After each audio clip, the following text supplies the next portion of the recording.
order. Welcome, Senator Rubio. Before we start, I'll tell you what we're going to do here. I'm going to make an opening statement. Senator Shaheen is.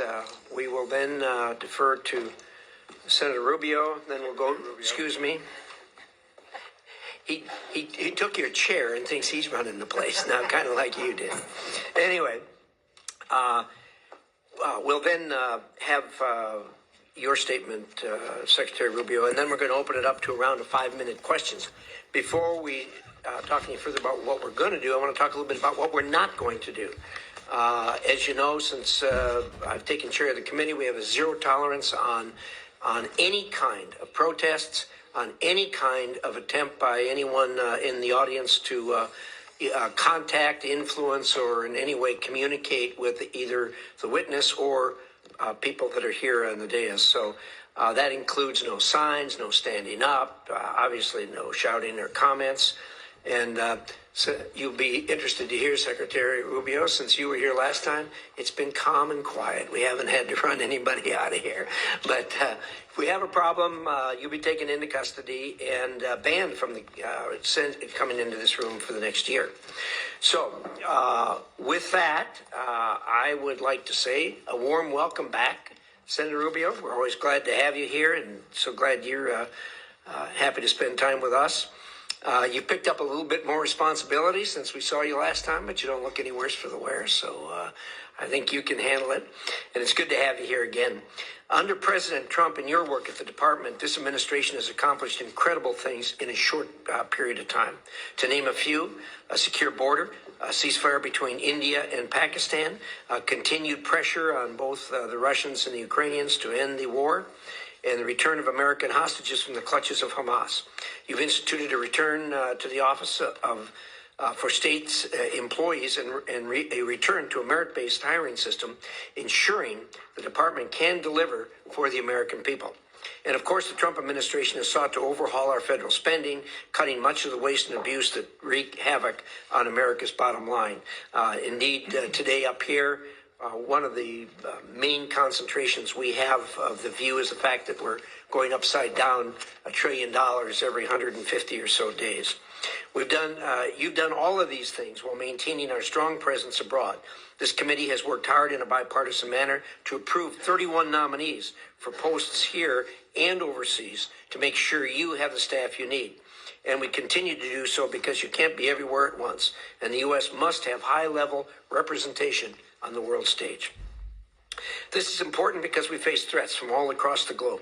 Actors from China to Russia, from North Korea to Iran have united in an authoritarian axis bent on weakening the United States. I believe China is America's greatest long-term competitor. But the previous administration treated China like an ally we disagreed with rather than an aggressor that takes advantage of America and our allies at every level. The Chinese government is fundamentally different from the United States. Where America promotes free markets and innovation, the CCP clamps down on businesses and steals American intellectual property. Where we believe that every person has God-given rights, the Chinese government commits genocide against Uyghurs and other minorities in China and harasses dissidents here in America. We want to work with you to ensure you have the tools you need to counter Chinese influence, including through the Development Finance Corporation and the Millennial Challenge Corporation. To truly counter China, we need to catalyze private sector growth worldwide where we can. As you know, China is not the only threat. Over the last decade, particularly in the last 3 years, Putin's aggression has created the largest security crisis in Europe since the Second World War. President Trump is working diligently to help end this conflict. We need to keep pushing our European allies to increase cooperation on security. Some have already boosted their defense spending to 5%, but many still need to take stronger steps to confront the threats they face from Russia. In the Middle East, even after the president's successful trip, tensions remain high. Hezbollah remains a disruptor to reform in Lebanon. Baghdad must work to disarm Iranian-backed militias. Israel remains under constant threat from Hamas and Iran's other proxies. And we all hope Syria's government lives up to the opportunity you and the president have given the country with sanctions relief. Meanwhile, the maximum pressure campaign this administration is reinstating on Iran is very promising. We stand a real chance at bringing greater stability to the Middle East. I know you and the President will continue this important work. Finally, I greatly appreciate President Trump's efforts to address long-standing issues with our foreign military sales process. Rebuilding our defense industrial base is critical to America's long-term national security, and FMS reform can play a vital role in that effort. However, I should note that many of the problems that plague the FMS process are the result of less than desirable policies and practices at the Department of Defense. It is in our interest to expand our defense production capacity and deliver needed capabilities to our allies. This committee has always worked closely with the administration on foreign military sales, and I know this will continue under your leadership. Secretary Rubio, as you and President Trump remake the State Department, I hope you'll consider this committee a partner and closely collaborate with us. As you bring the department into the 21st century through thoughtful reforms, I hope to finally see implementation of my Secure Embassies Construction Counterterrorism Act and Mission in a Box Act. These laws will help build new embassies easier, faster, and more cost-effectively, consequently freeing our personnel to conduct diplomacy abroad that advances American interests while better positioning the U.S. government to outcompete adversaries like China. Everyone who sits or has sat on this dais, including you, cares deeply about America's standing in the world. I look forward to hearing your vision for the ongoing State Department reorganization and how it will protect our national security interests. Thank you again for coming today. Again, a warm welcome, Senator Shaheen. Thank you, Mr. Chairman. Secretary Rubio, welcome back. 4 months ago, you sat in that chair and you said that China is, quote, the most potent and dangerous near-peer adversary this nation has ever confronted. You called China an industrial competitor, an economic competitor, a geopolitical competitor, a scientific competitor. I believe you were right. And yet this administration has eviscerated 6 decades of American foreign policy investments, undercutting our ability to compete with adversaries like China. And Beijing is not just sitting back. As Elon Musk took a chainsaw to USAID and you proposed cutting 83% of foreign assistance programs, China has promised increasing its diplomatic budget by 8.4%. As we move to reduce our diplomatic workforce and discuss closing U.S. embassies, China has more diplomatic missions than any other nation on earth. And as the U.S. canceled PEPFAR, our most successful program fighting HIV/AIDS, China has been happy to replace our global health efforts across Africa and Asia. As this administration distracts from serious national security issues with threats against Panama and Greenland, Xi Jinping has welcomed Brazil's president and other Latin American leaders pledging more than $9 billion in investments. And as the U.S. has shuttered Voice of America and Radio Free Asia and crippled the State Department's ability to counter foreign propaganda, China pours billions into propaganda, spreading lies and eroding trust in the U.S. As this administration imposes tariffs on our closest allies, China is courting them in Europe, in Asia, and in our own hemisphere. Beijing is making the case that they are, and the term they are using is frightening, they are a more reliable partner than the United States. And it's not just our allies. Xi is deep in ties with Putin, shielding the Russian economy from sanctions. Because of that, and because President Trump has given away our leverage, Putin doesn't feel pressured to agree to a ceasefire in Ukraine. And for all the administration's talk, for all Elon Musk's promises, according to reports, DOGE has not saved a dime. CBS News reports that the federal government has spent $200 billion more in its first 100 days than it did last year. And according to the Partnership for Public Service, DOGE's cuts might cost American taxpayers $135 billion this year. This is in addition to the costs to American families and businesses stemming from the president's trade war. I recently met with a New Hampshire company that provides ball bearings to the aerospace industry. They do a lot of their business with defense. Their lead time for steel has gone from 20 weeks to 2.5 years because of the tariffs on steel. We can't support our defense industry with a 2.5-year lead time on steel. According to the Yale Budget Lab, consumers face an overall tariff rate of 17.8%, which is the highest since 1934. That's $2,800 per household each year. And these tariffs amount to the largest tax increase during peacetime in U.S. history. 4 months ago, Mr. Secretary, you said we were going to be safer, stronger, and more prosperous. But whether it's President Trump's deals with the Sinaloa cartel to let cartel members into the United States, or watching masked agents abduct a Tufts college student, I don't feel safer. With Canadians canceling summer trips to New Hampshire and hurting our tourism industry, I don't feel more prosperous. And after traveling to Ukraine and visiting the graves of people who were massacred on the orders of a Russian president this administration has bent over backwards to please, I don't feel more secure. To your credit, Mr. Secretary, your trip and the statement from President Trump that he will be lifting sanctions on Syria was welcome news. And you've worked to restart some programs and grant waivers to others. But contrary to what we've heard, life-saving health and humanitarian aid is still not flowing in any meaningful way. My staff was just in Africa. We have photos of the empty shelves and closed down clinics.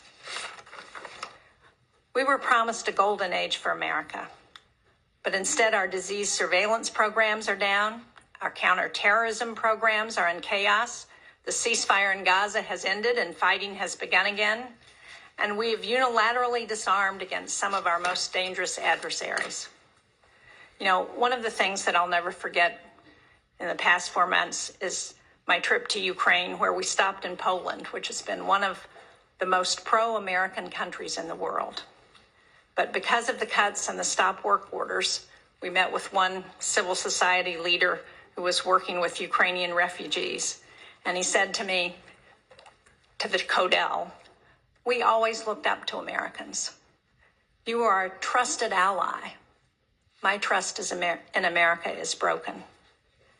They were told to remove all the American flags with the halt on assistance to foreign assistance. Removing all the American flags is a sad commentary on the foreign assistance legacy for this administration. American flags coming down around the world. Thank you, Mr. Chairman. Well, thank you, Senator Shaheen. Secretary Rubio, there appears to be a modest disagreement in view of the condition today. It's your turn. Close the gap for us, please. Thank you. It's an honor to be here on behalf of the National Archives, and in addition to...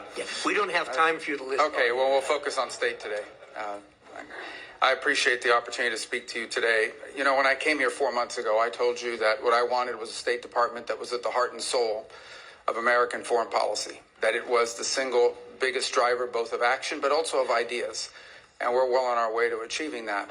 And the way I'll talk about some of the individual things we've accomplished during that time, but first let me explain sort of some of the processes by which we seek to arrive at it. The first is a reorganization of the way the State Department functions.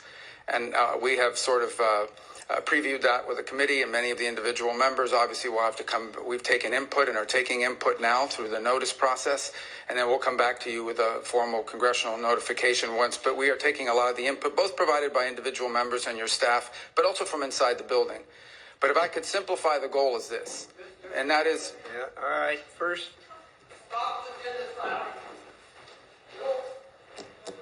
Carry on.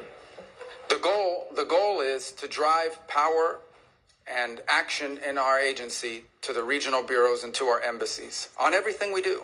We want our foreign policy to be holistic. So, for example, we recognize that the set of factors, both in diplomacy and foreign aid in Guatemala, or in Trinidad, or in Jamaica, are going to look different than they may somewhere in Africa, somewhere in the Indo-Pacific region. And we want those decisions and the influence over those decisions to be made, to be driven to the regional bureaus. And so what we've done is we've taken a lot of the functional bureaus and functional processes and moved them under the purview of the regional bureaus and the career individuals that serve there, and ultimately down to the embassy. One of our first tests, Senator Shaheen, is going to be in Syria. We don't have an embassy in Syria. It's operating out of Turkey. But we need to help them. We want to help that government succeed because the alternative is full-scale civil war and chaos, which would, of course, destabilize the entire region. And we are going to allow our people on the ground, both our embassy personnel at the Damascus embassy located in Turkey, and for the short period of time, at least or in the interim, our ambassador in Turkey, to work with local officials there to make determinations about what kind of aid they need. Is it humanitarian? Is it improving law enforcement or governance functions?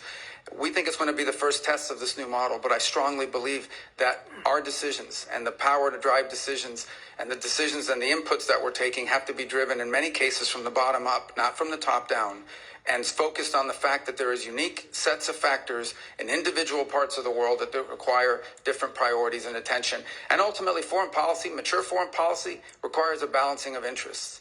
That's just a fact. Okay, our human rights agenda is going to look different in certain parts of the world than it will in others. That doesn't mean that we as a people have abandoned it. That means that in a world where you need to conduct real foreign policy in a mature and structured way, there are ways you're going to have to balance all these.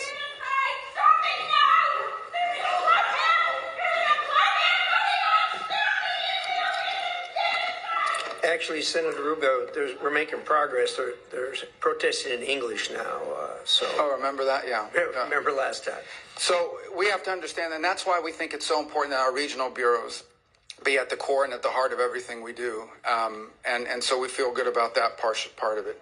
By the same token, I think critical to this are some of the reforms we're trying to make to foreign aid. And I said when I appeared before this committee, everything we do has to make us stronger, safer, or more prosperous. So we've undertaken a review of our foreign aid. And the reality is that there are many of these programs. They may have, some are good programs. Some make all the sense in the world, and we wanted to pursue those programs. Some of these programs make all the sense in the world, but frankly, on the priority scale, perhaps other programs are more important. Others, frankly, made no sense at all. We can talk about some of those programs today. We funded things around the world that made absolutely no sense. I will say this, even with the reforms we put in place and what we're suggesting is changes to our foreign aid, we still will provide more foreign aid, more humanitarian support than the next 10 countries combined, than the entire OECD, and far more than China. China doesn't do humanitarian aid. China does predatory lending. That's what Belt and Road Initiative is. That's what all of their aid. They have zero record of doing humanitarian aid in the world. And frankly, they don't know how to do it. They have no interest in doing it. What they're very good at is going into some country, making you a loan, and then holding that debt over your head. And that's what they continue doing. By the way, you have to hire a Chinese company to do it. So I don't agree with this assessment that there's no evidence whatsoever that China has either the capacity or the will to replace the U.S. in humanitarian assistance, in food deliveries, or in developmental assistance for that matter. We provide development assistance. They provide debt traps. And that's a point over and over again around the world that we've made, and we found receptive audiences to it. Now, look, anytime you undertake reforms of this magnitude that needed to be made, you're going to have hiccups, and you're also going to have controversy. But these reforms had to happen. At USAID, 12 cents of every dollar was reaching the recipient. That means that in order for us to get aid to somebody, we had to spend all this other money supporting this foreign aid industrial complex. We're going to find more efficient ways to deliver aid to people directly, and it's going to be directed by our regional bureaus, and it's going to sponsor programs that make a difference, and it's going to be part of a holistic approach to our foreign policy. And I look forward to engaging with this committee and the appropriators as well, and ensuring that we get to the right place on that. My last point I would make, is this is something I am very proud of. I believe, and I'm not besmirching anyone else, but I believe that the approach we have taken at the State Department, and frankly at USAID, but at State Department, to move forward reforms that involved intake from all of our partners, that required that input from people within the building. Many of the reforms we've made were driven by people inside the building, many of whom have worked there for 20 or 30 years. And now we are engaged with Congress, both in the House and Senate, in a comment period where we're taking many of your comments and are making changes to our organizational proposals that we look forward to bringing back to you with an official congressional notification. And even after that, there'll be an opportunity to move forward. But the State Department had to change. I'm telling you, it was no longer at the center of American foreign policy. It had often been replaced by the National Security Council or by some other agency of government, when in fact we have these highly talented people, many of whom have served in multiple posts around the world and have a holistic view of how foreign policy needs to be conducted, that were being edged out. Because you know what? When I get a decision memo early on at the State Department and they would hand me these memos, there were 40 boxes on this piece of paper. That means 40 people had to check off, yes, okay, before it even got to me. That's ridiculous. That takes too long. That's why people said don't use State Department. They take too long and it's too cumbersome. And any one of those little boxes didn't get checked, the memo didn't move up the chain. That can't continue. We can't move at that pace in this world. Events happen quickly. And we have to be able to move at the pace of relevance. And so I hope to work with you in a productive way to make that possible. You're not going to like all the changes, but I want you to know what the intent of the changes are. It is not to dismantle American foreign policy, and it is not to withdraw us from the world. Because I just hit 18 countries in 18 weeks. That doesn't sound like much of a withdrawal. And I see some of these foreign ministers, including individuals from Ukraine, more than I've seen my own children.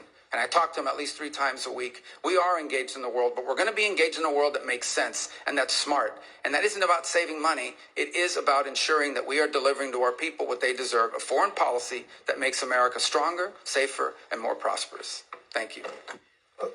Thank you, Senator Rubio. We're going to do a round of questions. We'll go 7 minutes since we have a secretary here. And I'm going to start. One of the things that you mentioned, and admittedly, what we're dealing with here is a large number of subjects. I want to focus on one that Senator Shaheen and I have worked together on, and that's the Syria matter. Thank you and the president for suspending or lifting the sanctions on Syria. I think the next step, and I think you agree with us that both Syria and Lebanon are opportunities for us. And we need to explore the opportunities with a careful eye on what's going on to make sure it stays on track. I think the next step, as far as I'm concerned, as far as moving Syria forward, is getting personnel on the ground there. And you and I talked about the possibility of opening the embassy. And I understand that this isn't a classified setting, but can you maybe describe for us the challenges of opening the embassy, why we haven't done it to this point, staying within the bounds of the... Yeah, well, it's entirely driven by security concerns. By the way, it's not the transitional authorities. We don't think they would harm us, but there are other elements on the ground in Syria that we have to be able to protect our Important people. point. And there are the ability, you don't just have to be able to get people in, you have to be able to get people out. We have all kinds of requirements that are there for a reason. If someone is hurt, do you have a medical evacuation plan? Can you secure a facility from an attack from an armed group, many of whom are still running loose in the country, unfortunately? It's one of the fundamental challenges the transitional authority is facing.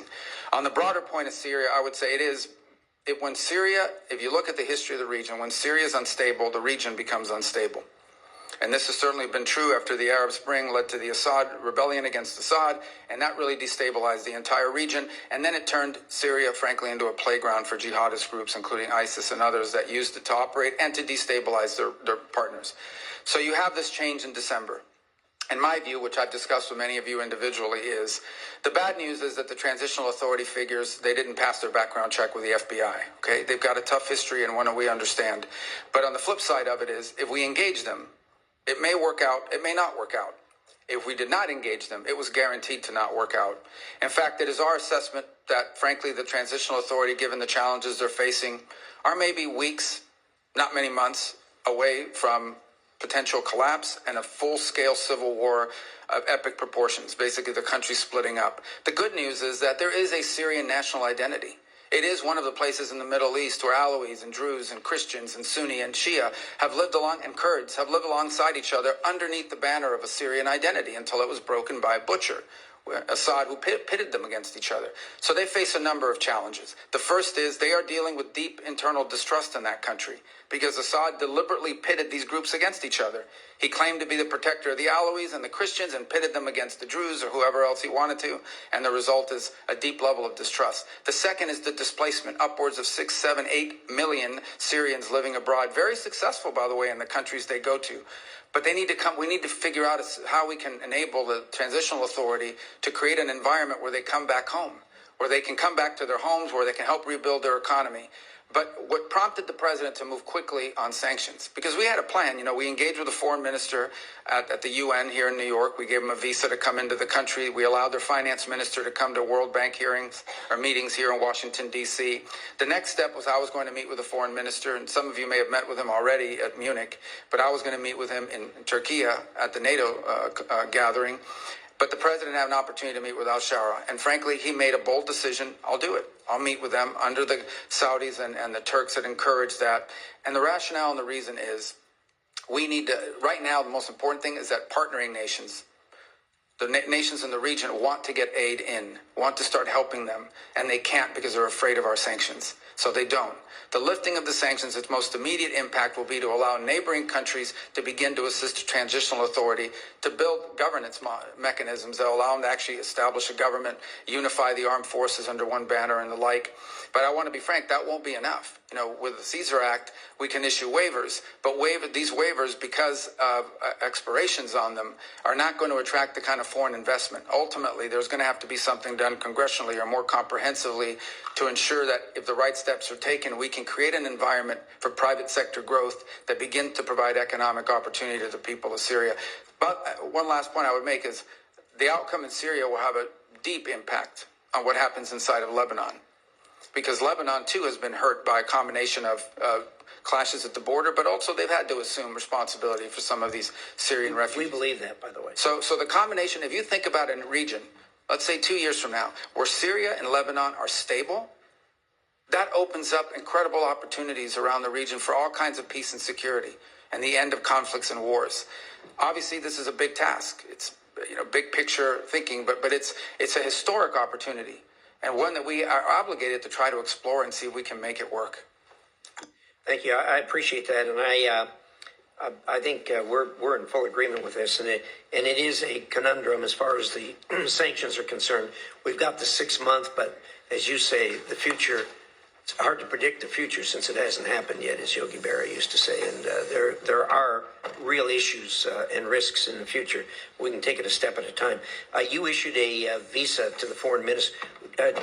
Senator Shaheen and I met with the foreign minister in Munich. You issued him a visa to come to New York, which was important to meet with other heads of state. Do you have the ability to do that for the president also? Sure. I mean, we could, and there may be an opportunity to do that come the General Assembly of the United Nations. Yeah, probably will be, and I think that's important. Let me, we do hear a lot of complaining and renting of garments over cuts here and there on our foreign assistance, but the number you laid out is absolutely stunning. That the United States contributes more to foreign aid than the next 10 countries put together. I mean, that's an absolutely stunning number. So I guess what you're telling us before we feel too guilty about it, that we need to look around and compliment ourselves for what we are actually doing and have been doing for a long time. Fair statement? Yeah, there's no doubt. And we want to do it in a smarter, more targeted way. Lastly, let me give you a minute on PEPFAR. People talk a lot about the cutting in PEPFAR, and I think virtually everyone here supports PEPFAR. But you've done some things to it to make it better. Can you give us a short dissertation on that? Very short, please. 85% of PEPFAR is functional right now. I know there was some hiccups on the payment systems, not the waivers, the payment systems, because it goes to Treasury. Treasury has to push the money out. And there were some hiccups, which I acknowledged in conversations with many of you, but we have fixed that program and the money's flowing. So 85% of PEPFAR is functioning and is operating. There was reduction in about 15% of or individual pieces of the program, but PEPFAR today stands at 85% of functionality. And you know, when I hear these stories about, well, the money's like, we're moving money out of the building every single day, 20 million one day, 35 million the other. I mean, money is moving out the door. It's going to somebody. Some of it is going to pay for work that was conducted in December, January, February before the freeze. So we are paying back invoices on some of them. But most of it, a lot of it, is going towards ongoing programmatic activities that are approved and that we've either through a waiver and or approval process are moving forward on. Thank you. Appreciate that. Senator Shaheen. Thank you, Mr. Secretary. I have a number of questions, but I first want to go back to what you had to say about China, because I agree that their efforts are predatory. But I think somebody may be missing what they are doing in response to our ceasing of foreign assistance in places. And Mr. Chairman, for the record, I'd like to submit this fact sheet the PRC supporting international assistance as U.S. withdraws. It's dated April 29th.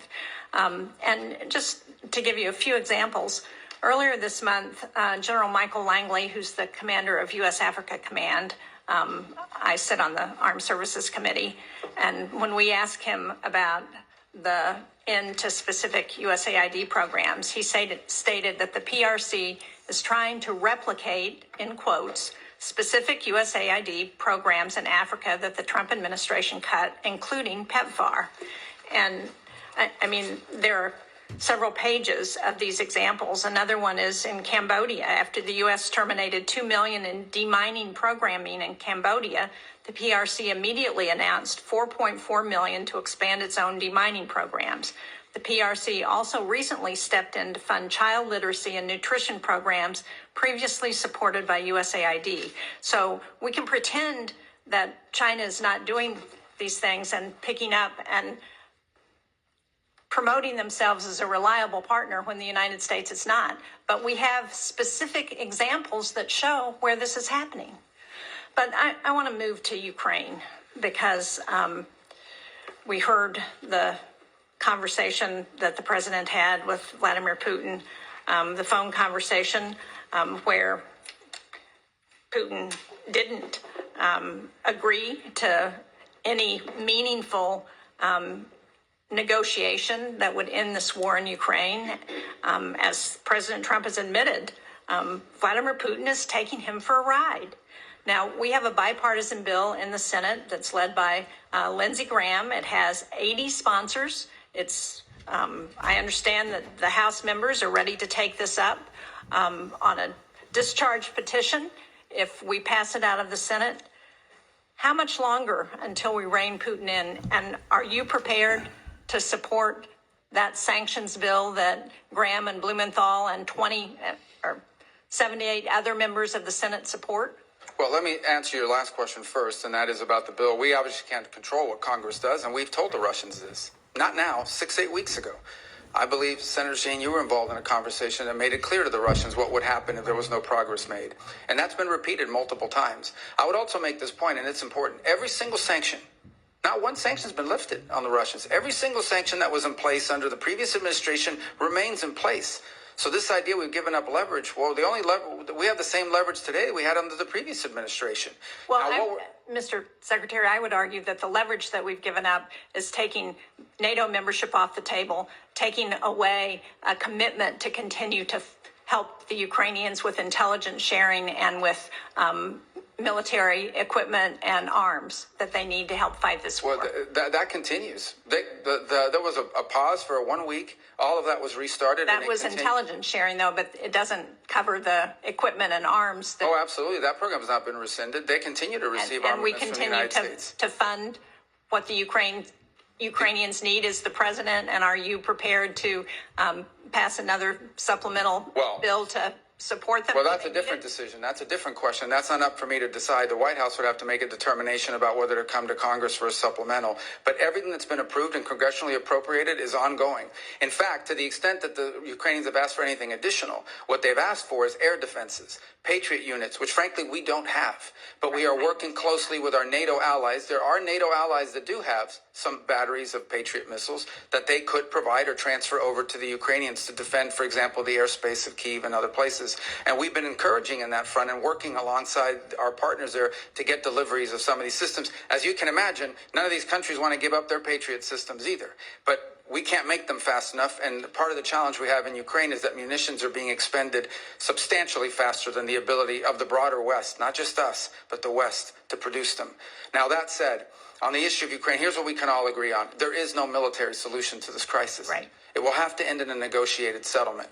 And the fundamental challenge we have in Ukraine is this. Russia wants what they do not currently have and are not entitled to, and Ukraine wants what they cannot regain militarily. And that's been the crux of the challenge. I don't disagree with that at one level. But on the other hand, what Vladimir Putin is doing now is playing for time. And he's playing this president like a fiddle.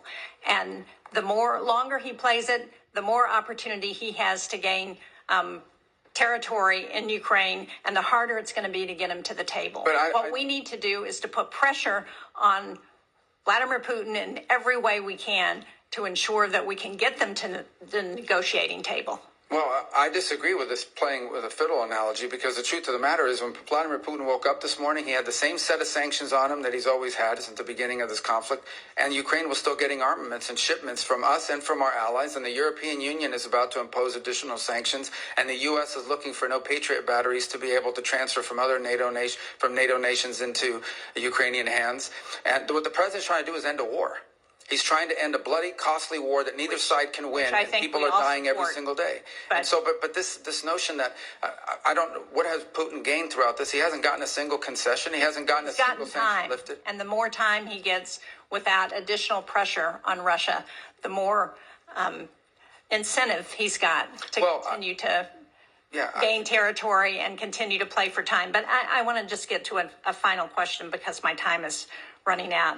And that is, I recently wrote a letter to you about the issuance of executive orders on thousands of Afghan allies.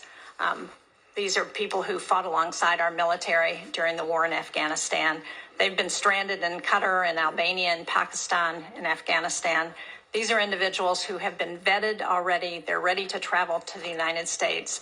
And the question I have is this administration going to allow them to come to the United States as it promised? Because unless we're willing to keep our commitments to those people who were willing to fight and die alongside of us, then how can we ever ask people to do that again? Yeah, a couple points. Some of those are I think the issues that's getting mixed up here is whether we are going to pay for them to fly to the United States once a visa is issued, or whether they have to find their own transportation to the U.S. So there's two separate topics: our payment to move people forward, but also the issuance of the visas. And when that is still going through an internal review as to who is going to be allowed in. There's been a review of the vetting process that's been used. Frankly, there have been some errors found in the previous vetting process that we're concerned about. And I'm separating out from that audience people who we have closely vetted because we've been working alongside them for many years with regards to their service alongside our intelligence forces or special operators on the ground from the broader. Remember, they're also bringing dependents with them. And so there were some concerns early on about freezing or slowing down this program until we could determine whether we were properly vetting people to come towards the United States. And that process is ongoing, and I think we'll have more concrete answers for you, which I know is not satisfactory at this moment, but we've obviously had a lot going on. But this is something that we've heard a lot from both our DoD partners and others in the intelligence community, and we're working to make progress on that. I'm out of time, but just to clarify, on last week, Secretary Noem announced that temporary protected status, which I understand is not exactly the same, but for over 8,000 Afghans would end on July 12th. Many of those people are people, again, who fought and died alongside of our men and women in the military. And for us to send them back to sure death at the hands of the Taliban is just not what they were promised when they agreed to fight with us. Thank you, Mr. Chairman. Thank you, Senator Shaheen. Senator Ricketts. Thank you, Mr. Chairman. Secretary Rubio, welcome. The United States is at its most dangerous time in our history since World War II. And we can see what Russia's done in Europe. We know the increasing aggression of communist China, Iran, North Korea. I want to hit upon Iran real quickly here. As this is a theocracy that's got brutal mullahs and corrupt military. They chant death to America, death to Israel. You've had 4 rounds of negotiations with them so far, and I think you framed it best when you said earlier this month they have to walk away from sponsoring terrorists, they have to walk away from helping Houthis, they have to walk away from building long-range missiles that have no purpose to exist other than having nuclear weapons, and they have to walk away from enrichment. That was your quote earlier. And that enrichment is particularly important, as you stated, and Steve Witkoff reemphasized over the weekend, the ability to enrich at 3.67% for a civilian program. It only takes a few weeks to get to 90% for a military-grade weapon. Now, what I'd like you to just talk about real briefly is what are you thinking about when you say they've got to get rid of their nuclear program, they've got to have complete disarmament? Is it still a policy that they cannot be allowed to enrich at all in Iran? Thank you. Well, obviously, these are ongoing, I hope to be ongoing negotiations, because the alternative would be far worse, in my view. But may be necessary, but we hope that we can reach an agreement with Iran. So here's the baseline that I've described to everybody on it. If what Iran wants is a civil nuclear program, energy, the ability to develop nuclear energy, there's a model for that multiple countries around the world currently follow.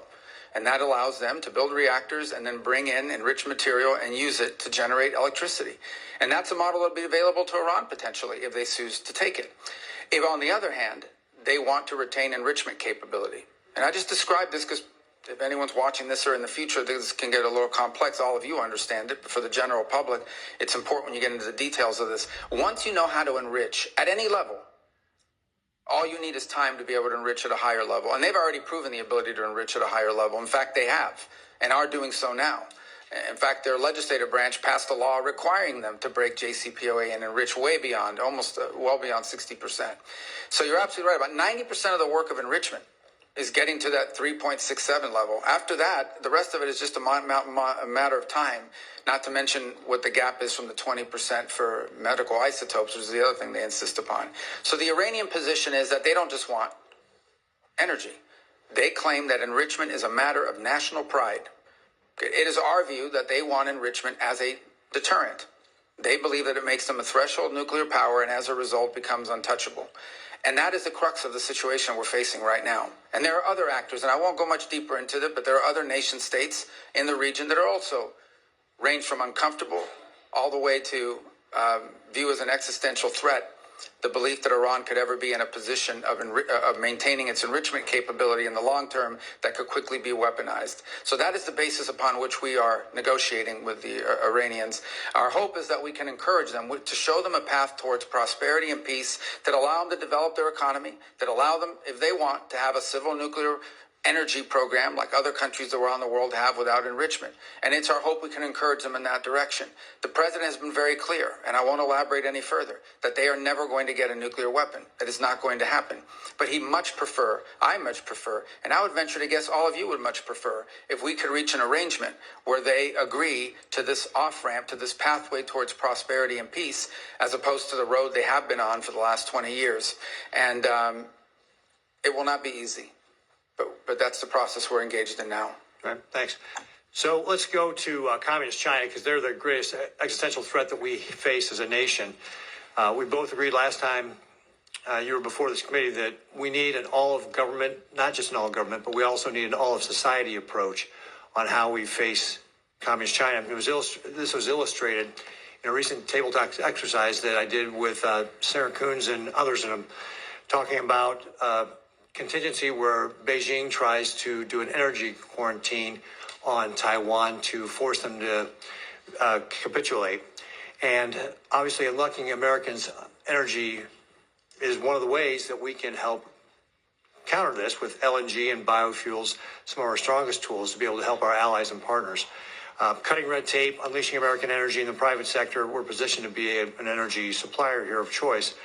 But we need the infrastructure in place, and that includes having a West Coast LNG terminal. Can you talk a little bit about what you're thinking about when it comes to this type of contingency with regard to an energy quarantine in Taiwan and how the administration would approach that? Well, first of all, it would be devastating. The U.S., as you know, has agreements in place and assurances it's made on maintaining the status quo in that region, and those will remain viable without trying to be alarmist here. We know what those are, and we hope that never happens. But I think the broader issue that you touch upon, which I don't think is widely understood, again, members of the committee who follows this closely understand it, but more broadly, is the dangerous imbalance that has developed between China and the rest of the world on a number of fronts. The first is on access to rare earth minerals, which they have secured access rights all over the world on virtually every continent. They are predominant and or leading in their access. And it's one of the points of frustration that I have. You go to a country and you see how much money we've given in humanitarian aid, but when it comes to rare earth mineral rights and exploited, rights to natural resources, it's all on the Chinese side. So where's the connection between the aid we give to help countries survive and the fact that the Chinese are going in and somehow from these governments, bribery or otherwise, getting a hold of all these rare earth minerals and leases and contracts all over the place, not just in Africa, in Latin America, all over the place. The second is processing. They process all these rare earth elements. So we are literally, if they decide one day we're going to cut the world off, and they've threatened to do so to some extent with these trade negotiations, you won't be able to build an engine in this country. You won't be able to build a rocket or any of the things that we use in daily life. This is a very dangerous situation that's developed that has to be addressed as well. A lot of it will require domestic changes in our own country and building up our own domestic capabilities, for example, to refine rare earth minerals and to process, but also just to make things. Pharmaceuticals, another dangerous imbalance. We were, all this talk about them getting close to the Europeans. They're dumping on the European market. They're dumping electric cars. They're dumping all kinds of products because they're overproducing. They don't consume. So they dump all these products onto the European marketplace. But you know what the Europeans are very concerned about? The Italians in particular. They used to lead the world in pharmaceuticals, at least in the precursors and the key elements and the basic ingredients. Now the Chinese dominate 80-something% of that industry. They could cut off our medicine. So I think when you talk about energy, I could apply that to a host of critical industries in the 21st century. If we don't address that imbalance, which is what we're hoping to do with some of the trade proposals, but also domestic matters that the administration is taking on, we're going to be in real tough shape here very soon if we're not already. Thank you very much, Mr. Secretary. I see my time is up, but I look forward to continuing to talk with you about how we can create this all-of-society strategy to be able to fight back against Communist China, because you just laid out a lot of the things that we're at risk at, and we have to have a way to be able to push back on them so that they don't decide to try to take Taiwan by force or try to do an energy quarantine, which could lead to a war which would be devastating for everybody. Thank you, Mr. Chairman. Thank you. A sobering analysis of where we are on the supply chain. Senator Coons. Thank you, Mr. Chairman, Ranking Member. Thank you, Secretary Rubio. Look forward to two sessions together today. This afternoon, you'll be in front of the Appropriations Subcommittee. And I think there's going to be some themes across both of these. First, I think we all agree that China poses our single greatest geopolitical threat and that we have no choice but to deter China across the board and to outcompete China. Senator Ricketts and I just traveled to the Philippines and Taiwan and saw directly the challenges that we face there and regionally. And you've recently had some significant successes, the DRC, Rwanda, peace transition, the avoidance of escalation in India and Pakistan, the opening towards Syria. But I also, frankly, think that there's been a real lack of coordination and some serious harm to our standing in the world with some of the countries that we have worked most closely with over decades. The DOGE-driven, abrupt and largely illegal cancellation of billions of dollars of contracts for humanitarian relief and aid, and the disrespect and the dismissal of thousands of AID staff and our NGO partners stands in sharp contrast to the state reorganization process you just presented on in your following. You've submitted plans and proposals. We're having a conversation. You're going to send a congressional notification. We're going to have a hearing. That's the way that the reforming of USAID could have and should have happened. And so I just at the outset had to say, as someone who spent 15 years traveling the world, visiting both our partners and allies, looking at independent or semi-independent agencies like the MCC and the DFC and their role, and visiting NGO partners and the USAID, I reject the broad characterization of them by Elon Musk and DOGE as criminals who were wasting taxpayer money. You've heard across all of us support for PEPFAR, concern about humanitarian relief, and the vision that this is a key strategic asset for us. It's my hope that we'll work together to actually make real a more effective, focused, and sustainable foreign aid component to what STAID does, and sustaining organizations that we help build together, like the MCC, the DFC, and the Global Fragility Act. So let me turn to this for a moment. My colleague, Senator Shaheen, made reference to places in the world where the CCP and the PRC have stepped forward. I agree, they're never going to deliver humanitarian aid the way we used to, and with the breadth, depth, and effectiveness that we have. But I also think they're taking advantage of the opening to say that we're not reliable, that our decades-long partnerships can't be sustained and extended, and to question our motivations. So I think we need to step out quickly to avoid creating a big hole in our credibility globally. Let me just start on a few questions with Ukraine. The previous administration worked closely with our partners and allies in Europe on sanctions to tighten them, to close loopholes, to extend designations. Are you continuing to do that? Work with our allies? To tighten the Yeah. sanctions? So, well, first of all, the Europeans have their own set of sanctions, and we've coordinated with them very closely. In fact, the president had a call with at least 6 leaders from Europe yesterday. I had meetings with what we call the Quint, that include Italy, France, the UK, the Germans, the French. So we are in constant contact with them on the work that they're doing, and they're proceeding along their own route. And in fact, in our conversations in the past with the Russians, we made clear to them that the Europeans and ultimately will have to be at the table because they have their own set of sanctions that they're imposing. So the answer to your question is we have worked very closely with them.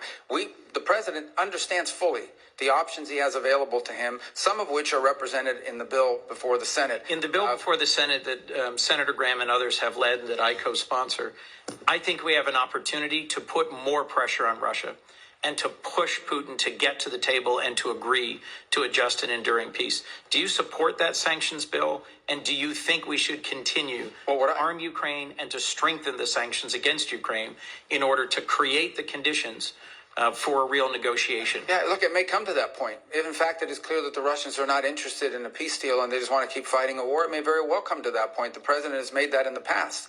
Our belief, the president's belief, is he believes that right now if you start threatening sanctions, the Russians will stop talking. And there's value in us being able to talk to them and drive them to get to the table. We'll see. Look, they have to do this. No one's claiming that this is a guarantee. President Zelensky reversed himself, showed up, was ready and willing to negotiate. And Putin, I think, my view, continues to play for time. Well, so I hope that we can work together to put more pressure on Putin to get to the table and to resolve this. The other thing that I see clearly, and I think many of my colleagues do, is that what happens in Ukraine sets the table for what happens in the Indo-Pacific. That there's an increasing coordination between the Russians, the Iranians, the DPRK, and the PRC. Do you see that as well, Mr. Secretary? Well, we remind our European allies every day that were it not for China, Russia would not be able to sustain this. And they're fully aware of that. And obviously, we all understand the presence of the North Koreans and the Iranian role in this as well. But by the same token, I would say there's a flip side to that, and that is every minute we spend, every dollar we spend on this conflict in Europe is distracting both our focus and our resources away from a potential for a much more serious, a much more cataclysmic confrontation in the Indo-Pacific. So the answer is yes, they are related, but they're related both ways. They're related on the one hand by the precedent that it could set, but they're also related by the fact that every minute that we spend on this conflict that cannot be won by military means, every resource that's expended into it is money and time that's not being spent on preventing a much more serious confrontation from a global perspective in the Indo-Pacific. You made the point earlier that, in your view, we did not coordinate well enough between countries where we for decades had done humanitarian aid, disaster relief, public health work, and countries that ally with China in terms of resource mining and processing. One of the countries we visited was the Philippines. The Philippines is the most disaster-prone country on Earth. They have more typhoons, volcanoes, earthquakes than anywhere else, and they are a treaty ally of the United States. Yet we abruptly canceled a whole series of programs that provided disaster assistance, development assistance, and humanitarian aid. My hope is that we will work together to follow an appropriate and legal process to reform foreign aid and to align it with our values and priorities. I've long seen the MCC and the DFC as critical components in pushing back on what you correctly perceive as the PRC's extractive engagement with much of their region.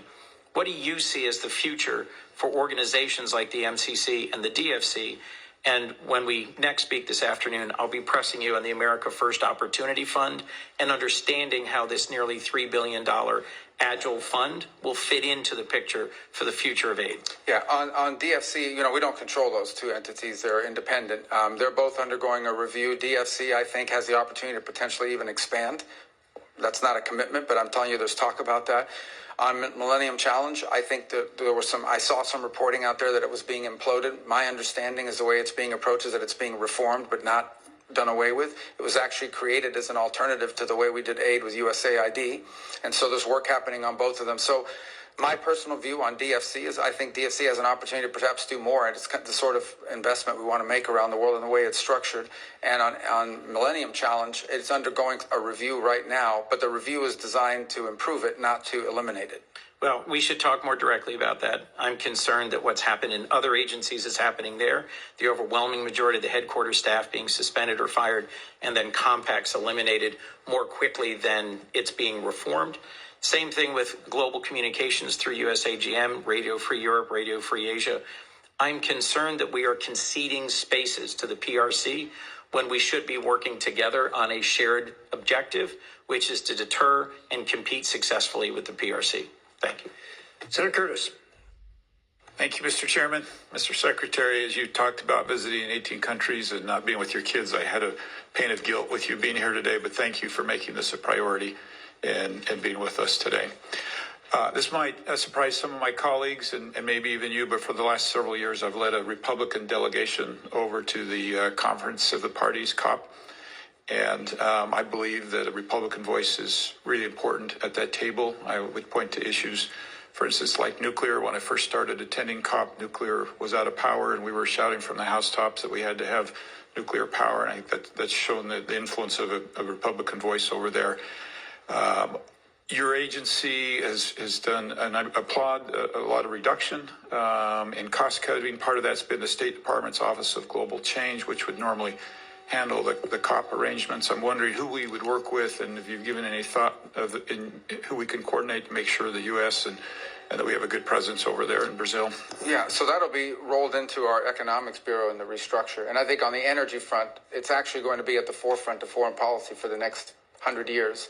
One of the reasons why just AI alone and AI development alone is going to put a strain on energy, the amount of energy that it's going to take to produce AI and AI-driven innovations will.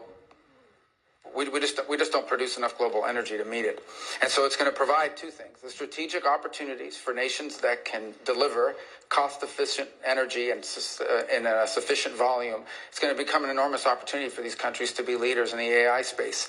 But the other is it's going to put a strain on everybody else because it's going to use up those energy resources. So we need to be at the table to have conversations about how, not just what our role in energy is, but how we help invest or partner with countries that have a supply of energy. So as an example, Paraguay has a hydroelectric plant right now, and they were in a long-term deal with Brazil where they sold them 50% of the energy being produced. That deal is now expired. They're trying to figure out what to do with the 50% of electricity generated by hydropower that is no longer going to be going to Brazil. And they can't put that in a tank and ship it overseas. So someone, if they're smart, is going to go down to Paraguay and open up an AI facility. Guyana has just made extraordinary discoveries on natural gas and oil. This is a country that's going to become incredibly rich very quickly and has an opportunity to both invest that wealth to develop their society, but also become a platform for other industries that could help strengthen the region. For the sake of time, I just would love to work with the State Department on that, make sure we have a good presence for that message. I also believe the United States can carry a message that you don't have to give up affordability, you don't have to give up reliability, and we can also be clean. I think that's a really strong message for us. Foreign assistance has been talked about a lot today, and I'd like to just point out that there are a number of philanthropic entities in Utah. We have the Church of Jesus Christ of Latter-day Saints who are really ready to stand up and go to work. I know Catholic Charities, there's many like that. And just want to make sure you're factoring those into kind of your rebuild and restructure. I know there are a lot of people like that ready to jump in and be part of this. Absolutely. And just to go back on foreign aid for a moment, we're going to be doing foreign aid. We're going to be doing humanitarian relief, disaster relief. We're going to be doing all the things we've done before, maybe not some of the same projects, but we're going to be doing all of it. The difference is it's going to be coordinated out of the umbrella of the State Department, and it's going to be part of a cohesive, coherent foreign policy. And it's going to be driven by our embassies and our regional bureaus. So in the case of the Philippines, which was brought up a moment ago, we're going to rely not just on the region, the bureau here in Washington, but in our embassy on the ground to help us every single year construct what aid needs to be delivered, be it humanitarian or disaster relief or the like, to that country. And that's been missing, that sort of cohesive approach to how we treat foreign aid as a tool in our broader toolbox, as opposed to its own toolbox altogether. We want to make it part of our broader toolbox on foreign policy. Yeah, and I think my only footnote is, as we do that, let's keep in mind that many people are willing to participate and be part of this without a drag on the U.S. tax dollar that I think can complement the vision that you just laid. I've had the opportunity to work with you on the House side on some legislation and to some degree fill some of your big shoes here on Taiwan and Hong Kong. And I just wanted to touch on that briefly. I know Senator Ricketts brought up Taiwan with the recent implementation of more national security laws and the blockade-style drills around Taiwan. How can Congress better work with you and your department to support you and make sure we're doing everything that we can do? I mean, unfortunately, with Taiwan, I think with Hong Kong, as we've seen, as its autonomous stand, I think our law now reflects that, is no longer real. It is basically an extension of, and I think one of the great examples of that is a company named Hutchison Ports, which is headquartered in Hong Kong, and they control two of the main facilities, the two main facilities on the Panama Canal. And everyone was saying, well, they're not a Chinese company. They're not Chinese. They're a private Hong Kong company. Well, when Hutchison Ports decided they were going to sell, all of a sudden the Chinese government's put all kinds of pressure on them and has slowed down the deal. So how can it be if this company is an independent Hong Kong company, why do they care what the Chinese authorities think? Well, the reason is because they are under Chinese control and Chinese influence. And the fact they're headquartered in Hong Kong is no longer a protection from that. So I think it's important for us to understand Hong Kong cannot become a place where China can evade, be it sanctions or restrictions, by simply hiding behind some company who has an address there. It is sadly, tragically, and unfortunately, fully under the control for national security perspectives of authorities in Beijing. And sadly, as part of that, has lost all of the values that were in Hong Kong before, of a free press, of free people, that went with that as well. Yeah, those are incompatible with, authoritarian rule. Good. Thank you. Thank you for being here today, Mr. Chairman. I yield. Thank you, Senator Curtis. Senator Murphy. Thank you very much, Mr. Chairman. Thank you, Mr. Secretary, for being here. Before I ask my questions, I just ask that after this hearing, you go back and reconsider a claim that you made in your opening statement. It would certainly shock Americans to hear that only 12% of our foreign aid reaches recipients, needy recipients on the ground, the people who need the help. That is not actually an accurate number. That is the amount of our aid that goes directly to local groups on the ground. But as you know, most of our aid runs through bigger international organizations like Save the Children. Those entities are getting somewhere around 85% of the aid we give them directly to recipients on the ground. And so I think what you've done to shutter USAID is illegal, but I also think it's bad policy. And I do think it's important for us to all be operating with the same set of facts. And the fact is not that only 12% of taxpayer dollars are ending up in the hands of the people who really need it on the ground.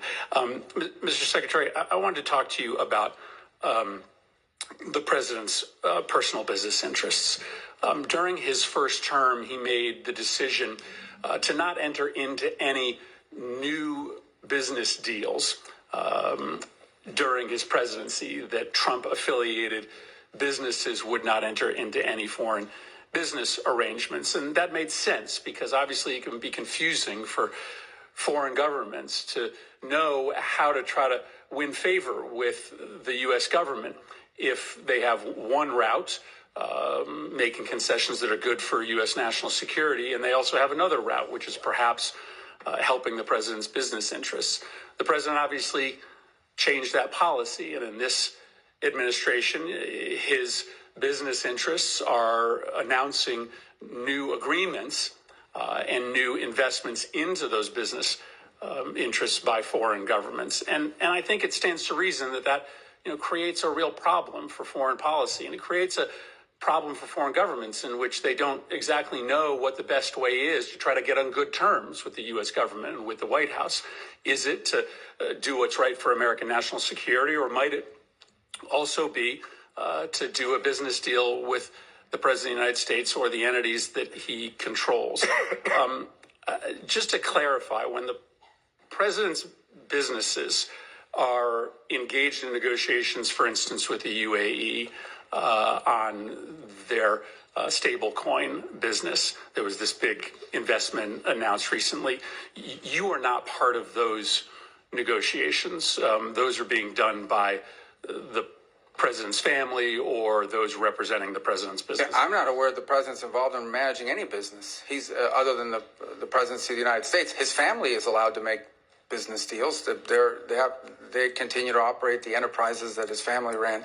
I also don't accept the notion that these deals, that, for example, in Saudi Arabia or the UAE or Qatar, had anything to do with the president. For example, the Qatar bought 200 billion worth of airplanes from Boeing. The president's not as far as I know, not a shareholder, certainly doesn't own Boeing. So the overwhelming, if you look at the deals that were structured, they were involved in investments in the United States. That's the deals he signed, and or investments in, for example, the UAE or Saudi Arabia involving artificial intelligence. UAE did announce a massive investment in World Liberty Financial, and World Liberty Financial is controlled by the president. And the president does actively engage in these businesses. He uses his social media to market the businesses that are being run by his family. I mean, just go onto his social media feed and you will see him marketing his meme coins. So that is the president of the United States. That is not his son's doing. But that, just to be clear, that was not part of this.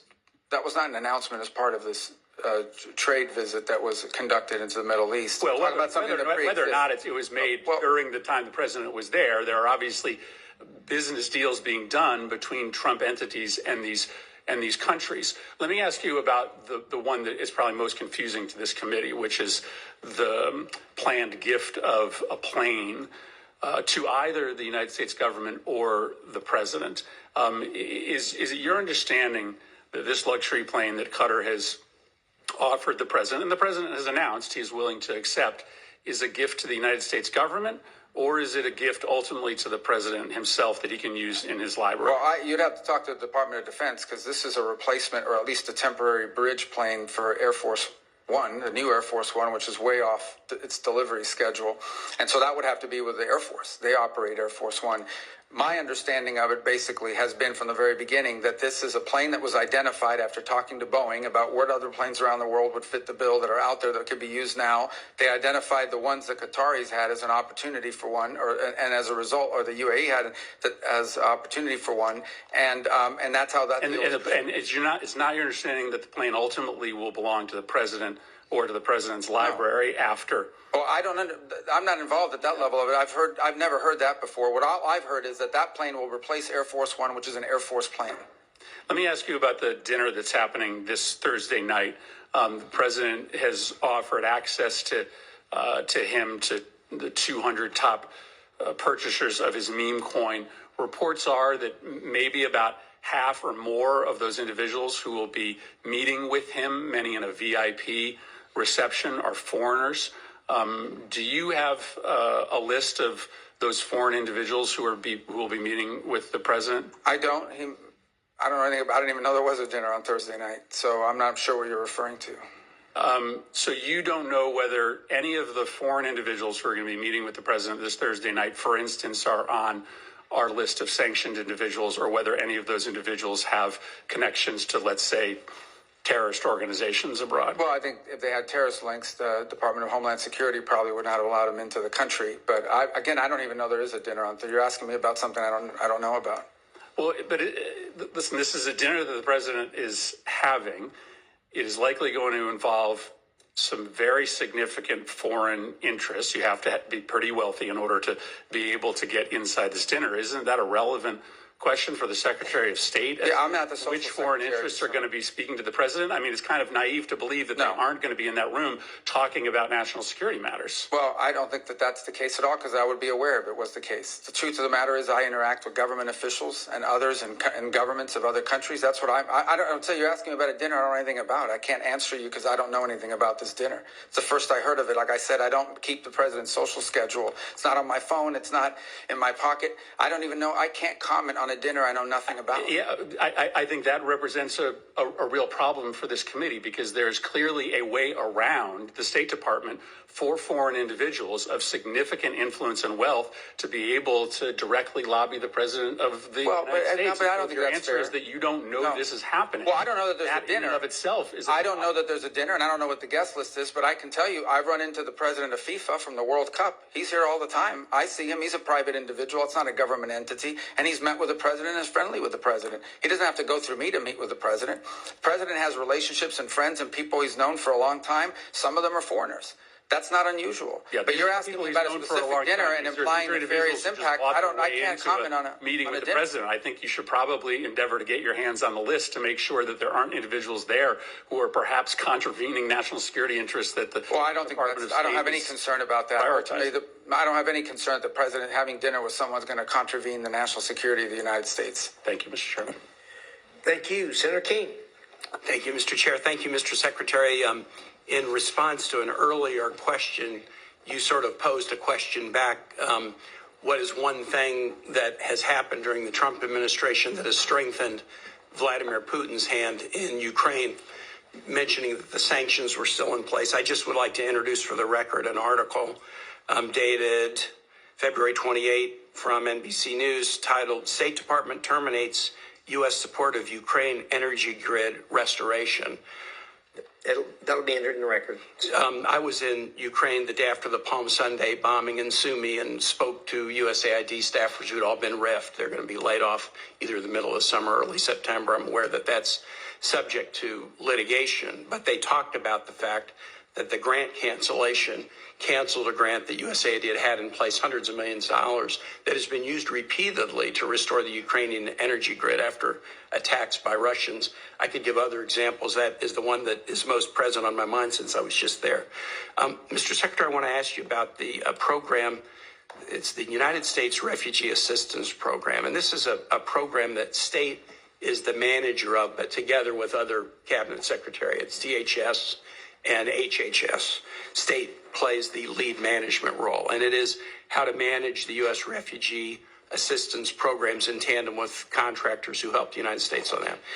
By an executive order on the first day of his presidency, President Trump paused all refugee programs and has canceled contracts to the agencies like the U.S. Catholic Church or Lutheran Refugee Services or HIAS or Church World Services who've been resettling refugees. Those programs are paused. There's litigation about it, but as far as I know, the United States is not, or the administration has not withdrawn the executive order. So there's essentially from this administration no refugee programs for anyone except. In early February, the president announced a special refugee program for Afrikaner farmers, justified A, by some concerns about South Africa and foreign policy, but B, a claim that these were persecuted individuals. So right now, the U.S. refugee program allows a special program for Afrikaner farmers, the first group of whom arrived at Dulles Airport in Virginia not long ago, while shutting off the refugee program for everyone else. Do you think Afrikaner farmers are the most persecuted group in the world?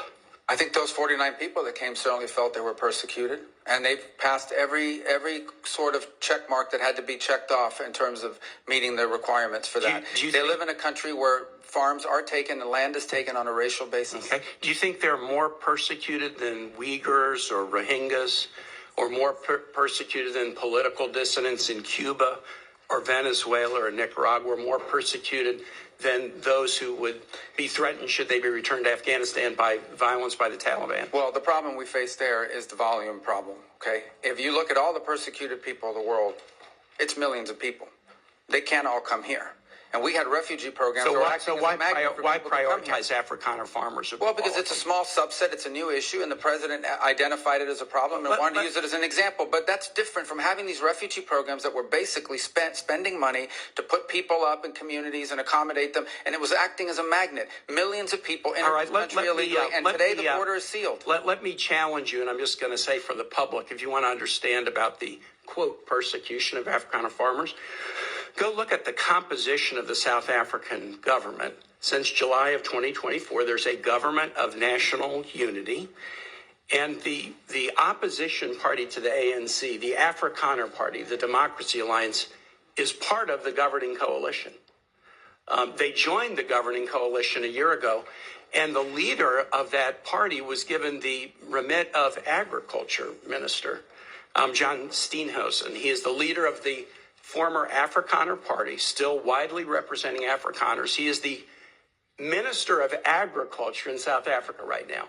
I assert that this claim that there's persecution of Afrikaner farmers is completely specious. Are you aware ever during the apartheid era in South Africa, did the United States establish a special program to allow South African blacks who were treated as second-class citizens in the apartheid program, a special program so they could claim refugee status in the United States? No, because that was probably in ninth grade or eighth grade at the time. Yeah, well, then I don't expect you to know. I'll just tell you, never has there been a program, a special program for Africans to come in as refugees to the United States. We've allowed special programs for people being persecuted for their religion, Soviet-era Jews. We've allowed special programs for people fleeing from communism, Cuba, Vietnam, the Soviet Union. We've never allowed a special program to allow Africans into the United States in an expedited refugee status until now. Afrikaner farmers living in a nation governed by a government of national unity that includes the main Afrikaner party. And actually, an even more right-wing Afrikaner party is also included in the coalition government. Now, would you agree with me, Mr. Secretary, that if we're interpreting the statutory phrase, a well-justified fear of persecution, we should try to do that in an even-handed way? I think we should try to do that in the interest of the national security of the United States. So okay, I agree with you too. We should.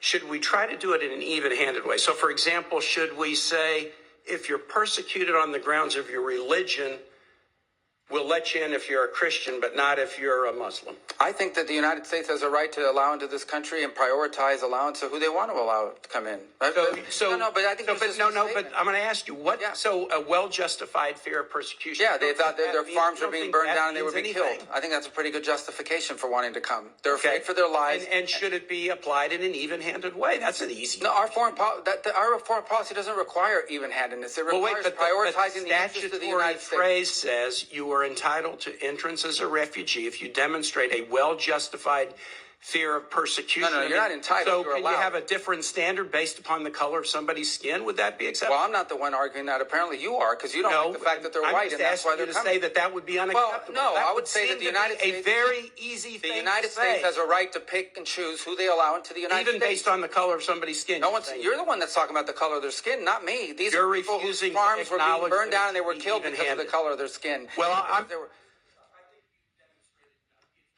Well, you've demonstrated enough because you think anyone should be allowed into this country for any reason because they met a certain criteria. Who has said that? We are going to prioritize people that come into our country on the basis of what's in the interest of this country. That's a small number of people that are coming. But you said this weekend that but there in other would be more. cases, it's harder to vet. In other cases, it's more difficult. And by the way, the United States admits people every year. 1 million people come to this country every year legally. 1 million. And people now a year come to this there country is legally. one group no of other people that have an nearly easy as pass into this country. For the first time, this administration has said Afrikaners get an easy pass and refugee programs for the remainder of the world are shut off. And you can't say to the American public that we should apply this statute in an even-handed way. No, I think it should be applied in a way. Well, you shouldn't be shocked. It should be applied in the national interest of the United States. Our immigration policy should be based on the national interest of the United States. Period. End of story. If there is a subset of people that are easier to vet, who we have a better understanding of who they are and what they're going to do when they come here, they're going to receive preference, no doubt about it. There are a lot of sad stories around the world, millions and millions of people around the world. It's heartbreaking. We cannot assume millions and millions of people around the world. No country can. So you have to have a process of deciding who do you prioritize, who do you allow in. We do it all the time. We do it in our immigration system now under our current laws. Unfortunately, it's primarily based on family connection and not on what they're going to contribute to the society from a merit standpoint. That should be changed, but that'll require statutory changes. But the bottom line is this notion that somehow we have to accept anyone who wants to come to the United States is absurd. No country in the world has an immigration policy like that. And no one is arguing that we should. I yield back, Mr. Chair. Thank you very much. Senator Deans. Secretary Rubio, it's great to see you here today. Very proud of what you're doing in your role. Grateful to call you a friend and to watch what you're doing now around the world with working on implementing the president's agenda. Secretary Rubio, I want to talk about energy for a moment. Our allies in Europe are waking up to the security and economic threats posed by their reliance on Russian energy. Despite some progress, many of our European partners still are hesitant to diversify their energy portfolio, energy sources, and ensure they can literally keep the lights on.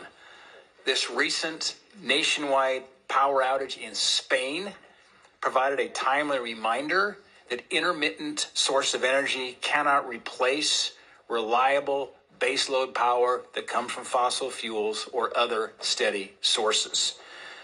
So despite their acknowledgement of this threat, Europe is still making it very difficult for energy companies to do business on the continent. In fact, the European Commission promulgated regulations in the last year regarding ESG due diligence and methane emissions that will soon make it all but impossible to do these reporting requirements for major gas exporters to do business in Europe. Secretary Rubio, how can you work with our partners in Europe to build a more reasonable, broader, more diverse energy trade and regulatory framework that allows companies to deliver power that Europe so badly needs? Well, obviously, when you talk about the European Union and these individual countries, they have a degree of sovereignty. They'll have to make these decisions. We can certainly, in our conversations with them, remind them of the vulnerability of their energy grid. It is, I think, everyone's consensus belief that one of the factors that went into Vladimir Putin's decision to invade Ukraine is his belief that Europe was so dependent on him for energy that they would do nothing about it if he did it. And that turned out to be the case. Now, you've seen some countries moving faster than others to diversify. For example, I believe on Saturday was the first delivery of U.S. LNG to Italy. They've opened up a terminal now to accept it. There are other countries that are looking, but obviously these things take time. But I think the case in point, if in fact that's what led to the collapse of the grid, and there was, by the way, a collapse today in their telecom system as well in Spain, is a reminder of the vulnerability of energy, the vulnerability for purposes of just conducting 21st century commerce and economics, but also vulnerability potentially to being used as a geopolitical weapon against you. So I sense that among many of our allies in Europe, particularly those on the eastern flank, there is a growing, and I would say not just awareness, but a growing fear of how vulnerable they are on energy, both to foreign actors and because of the strains that are going to be placed by AI and other new technologies on our energy grid in the years to come. Secretary Rubio, I want to shift gears for a moment and come back to a part of the world that doesn't get a lot of attention, but very strategically important, that's Central Asia. Think about Central Asia, the 5 countries, Kazakhstan, Kyrgyzstan, Uzbekistan, Turkmenistan, Tajikistan. When they wake up in the morning, they look north, they see Russia. They look to the east, they see China. They look south to Afghanistan.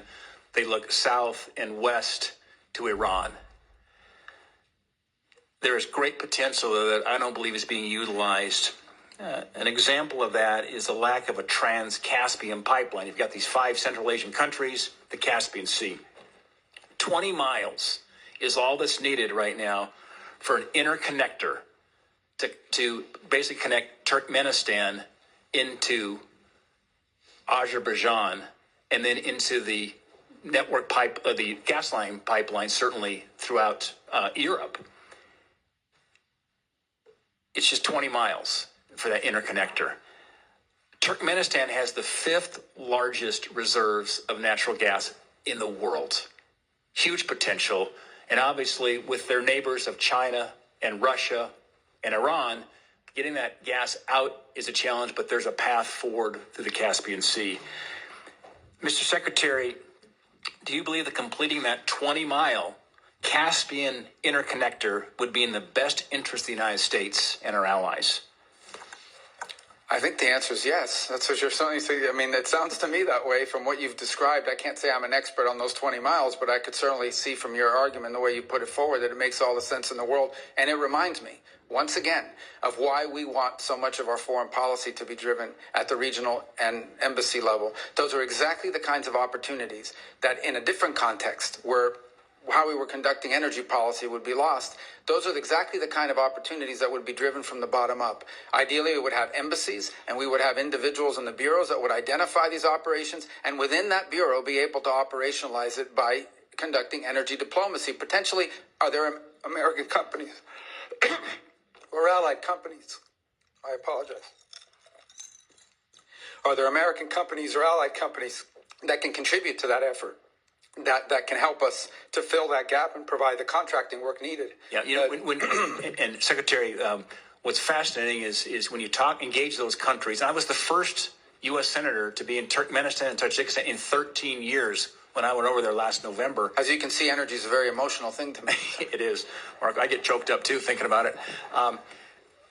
But they talk about multi-vector diplomacy over there because you've got the Russians and the Chinese who are actively engaged right now. And I think there's a bit of a vacuum as relates to the United States, and we can help fill that vacuum because they want to work with us. They were thrilled with this election in November. I spoke with every one of the Central Asian presidents, each one of them, one-on-one meetings. They were very pleased to see the outcome in November. And now they're ready to move forward here with a close relation to the United States. And I think Azerbaijan and that interconnector could be, as they say, that is the cork on the wine bottle of Central Asia that could actually unleash some of this energy and move it towards allies and friends of the United States instead of being dependent on Russia and China. By the way, they've been a very valuable ally in the global war on terror as well. There's a counterterrorism mission here as well. I would just throw out in terms of your radar, because you've got a lot on your plate right now, Mr. Secretary, but I think we could encourage the modernization of trade relations in that part of the world where there's, frankly, a lot of great power competition going on. But anyway, Mr. Secretary, it's good to see you up here. Godspeed, and thanks for all you're doing for our country. Thank you. Thank you. Thank you, Senator. Senator Merkley. Thank you very much, Mr. Chair, and greetings, Secretary Rubio. And it's a pleasure to work with you when you were in your Senate capacity on a number of human rights issues related to China, Taiwan, Tibet, Hong Kong, and certainly the Uyghur Forced Labor Prevention Act, which I think is a standard and a strategy I hope will spread to other countries to reject goods made by slave labor in China. Today, however, I want to wrestle a bit with another what I consider to be a humanitarian tragedy, the conditions in Gaza. I very much supported Israel going after Hamas following October 7th, but we are now well over a year and a half into this, and there's a new phase of events, which I'll try to summarize. 6 months ago, Finance Minister Smotrich said Israel should thin the population through voluntary migration. He also used the term encouraged migration. These terms are considered a euphemism for forced displacement. And the strategies of forced migration are food denial, the demolition of homes so that there's no place to return to, and driving people from one area in the Gaza Strip south to the southern side. Then there is a new plan called Operation Gideon's Chariot, mass call-up of troops in Israel.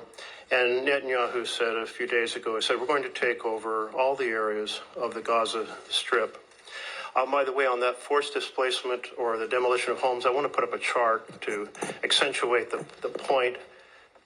This is satellite images done by the New York Times that show before the war, the detailed homes, mass damage before the ceasefire, and then since the ceasefire, absolutely the entire neighborhood turned to rubble. There's just basically nothing left that is habitable. So I wanted to just make the point that it's not some theory about the strategy. The strategy is being implemented very aggressively and effectively. But let me return to the issue of food denial.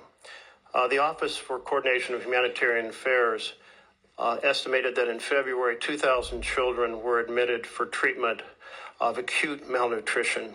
I was thinking about the strips that are used. They're called MUAC strips, mid-upper arm circumference. It's basically a measure of the bicep. And I saw them I went to areas that were under starvation in Africa, and I saw these being used, and you'd see a child, and you would think this child is just maybe 2 years old, and they'd be 5 years old, and their arms as thin as toothpicks. And I was struck when a UN health representative returned and said, and I quote, I've seen them in the wards, referring to the hospital wards, a child of 5 years old, and I thought he was 2 and a half. So, Olcha said 2,000 children acute malnutrition. That's a nice way of saying we're starving. In March, there were 36 children admitted for acute malnutrition. The denial of food began, the blockade began March 2nd, so the numbers are undoubtedly up much higher in April and now into May. The World Health Organization reported a couple days ago that 57 children had died from the effects of malnutrition. That blockade shows signs of being changed. Netanyahu has made some public comments. He said, "We will not stand by." Let's see. "We cannot reach a point of starvation for practical and diplomatic reasons." He went on to say that mass starvation is a red line that could cost Israel support from the U.S. He didn't say it was a humanitarian problem, but support from the U.S. And yesterday, 5 trucks went in, and there's a plan to get up to 100 trucks. But 5 trucks is 1% of the amount needed for daily food supplements, and 100 trucks is still only 20% in an area that's already extremely hungry. This has led Canada, France, and Britain to say we cannot stand by while the Netanyahu government pursues these egregious actions. The level of human suffering is intolerable. So I guess my question here is the U.S. is a very close ally to Israel, both in military, security support, certainly in economic support. Is the administration conveying to the Netanyahu government that encouraging migration through food denial is an unacceptable strategy? Well, let me say I won't discuss, obviously, for many different reasons, what we share with our partners and allies. But I will walk you through some of the steps that you've rightly outlined, what has happened over the last... It's not too long a speech, because I'm really trying to get where our administration is standing. Well, I'm still trying to get the center out of me, so I still talk longer than I should, so I'll be more brief. I'm going to have to reclaim some time, but go ahead, try to keep it very... Well, you want me to answer? I do want you to answer, but hopefully answering the question is pretty simple. Does the U.S. consider this an acceptable strategy of encouraging migration? Well, I would say that we were pleased and to see that aid is starting to flow in again. I understand your point that it's not in sufficient amounts, but we were pleased to see that decision was made. I understand another 100 trucks are behind that and maybe more in the next few days. I'll also tell you that I met in Rome 3 days ago with the World Food Program to walk through some of the ideas and plans they had for distribution on the ground. And ultimately, the answer here is for this to end, hopefully with the elimination of Hamas, because the people of Gaza deserve a more prosperous, peaceful future, which they'll never have as long as Hamas exists. Well, thank you. That was brief and well done. Thank you. So then the second part of this is the systematic destruction of remaining homes as a way to make it impossible for people to stay in Gaza. Does the U.S. discourage that? Is it discouraging the Netanyahu government from continuing that strategy? Well, we don't view that that's their strategy. We understand that they are targeting elements of Hamas, is what they have claimed and said to us and to the world, that they believe that they need to root out the remaining elements of Hamas, who, by the way, have been an impediment to multiple ceasefires that I know have been negotiated and even agreed upon by Hamas external and then vetoed by Hamas internal. Is the U.S., it sounds like then, therefore, we're not concerned about that, or you characterize it differently. There has been reports of the administration working behind the scenes to develop a plan to help deport Gazans to Libya. Have you been involved in any discussions related to deporting people from Gaza, Palestinians in Gaza, to Libya? No, there's no deportation. What we have talked to some nations about is if someone voluntarily and willingly says, I want to go somewhere else for some period of time because I'm sick, because my children need to go to school or what have you, are there countries in the region willing to accept them for some period of time? But those would be voluntary decisions by individuals. Well, if there are voluntary decisions because there is no clean water, there is no food, and bombing is all around you, is that really a voluntary decision? Well, ultimately, that's the point, right? And that is you don't want people trapped there. They may want to come back. They may want to live there in the future, but right now they can't. And if there's some nation willing to accept them in the interim period, yes, we've asked countries preliminarily whether they would be open to accepting people, not as a permanent situation, but as a bridge towards reconstruction. Does that include Libya? I'm not aware of Libya. Thank you. I will just summarize since my time is up. I think the U.S. has a moral responsibility to fiercely convey to the Netanyahu government that using food as an instrument of war is unacceptable. It's a violation of international humanitarian law. It's mass punishment. We have now children who are dying, and while Netanyahu said he doesn't want to see mass starvation, he's drawing the line at mass starvation, but we're seeing real starvation right now, and I think we owe it to our connection and our close relationship to Israel to powerfully convey the importance of not just 5 trucks a day like yesterday or 100 trucks a day, but enough food to end the starvation. Is that a policy you can get behind? To ultimately rebuild and provide people a future in Gaza? To get behind enough trucks to end the starvation. Yeah, we've made that point. Look, I think ultimately, I don't think you would have seen the events of the last couple of days without our engagement, the engagement of others. Israel remains a strong ally. We're supportive. We understand why, for their security, Hamas cannot exist. We are also very happy to see that they have allowed aid to begin to flow, and we hope that that will continue. Concluding comment, Mr. Chairman, thank you for your tolerance. It's an important topic.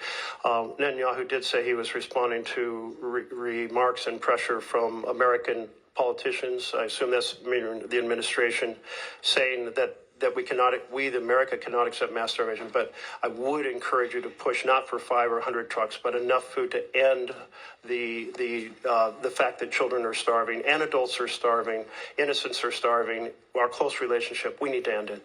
Senator McCormick. Thank you, Mr. Chairman, Ranking Member Rahim, and Secretary Rubio. Good to see you. It's always great to have you here. Let me start with Iran. I'm deeply concerned, as I know you are, about Iran's nuclear ambitions, and I agree wholeheartedly with President Trump's view that there must be complete dismantlement of Tehran's nuclear enrichment capabilities. A key flaw, as you know, in the JCPOA was its failure to address Iran's support for terrorist proxies. And we've seen the horrific results of that.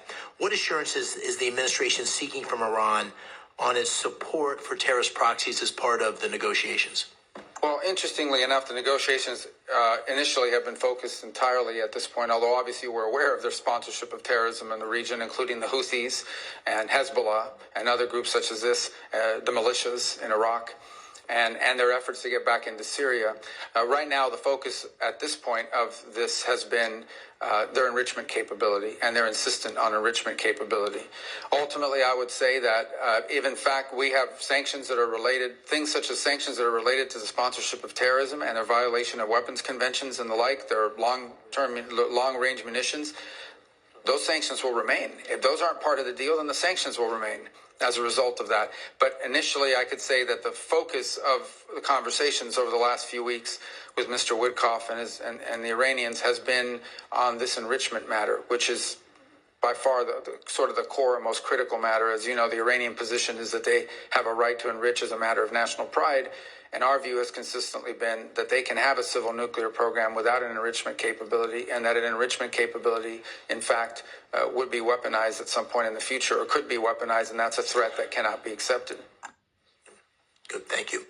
On Syria, I know that many of us are eager to work with you on implementing the president's plan to lift sanctions and protect key U.S. priorities. What assurances is the administration seeking in your discussions with interim authorities on counterterrorism priorities, including the fight against ISIS, during the process of lifting the sanctions? Well, ISIS hates the transitional authority, and they hate al-Shara, and they hate everybody in his government, and I think pose a grave risk to them. So I don't think the issue with them right now is a matter of willingness or a lack of willingness. It's a lack of capability. So there will have to continue to be a role to play in the interim period, both by the United States and our allies and the Kurds and others, in ensuring that ISIS cannot metastasize and grow. One of the most threatening things that we would face, for example, is an ISIS prison break, where suddenly you have a bunch of ISIS fighters loose on the streets and undermining the government. But I do think that part of this dynamic and why we're in a race against time is that every day that goes by that the transitional authority does not have control of the government and or of daily life in some extent, or able to provide basic government services, is a day that ISIS has the ability to reconstitute itself and grow as a threat, both to the transitional authority but ultimately to the broader region.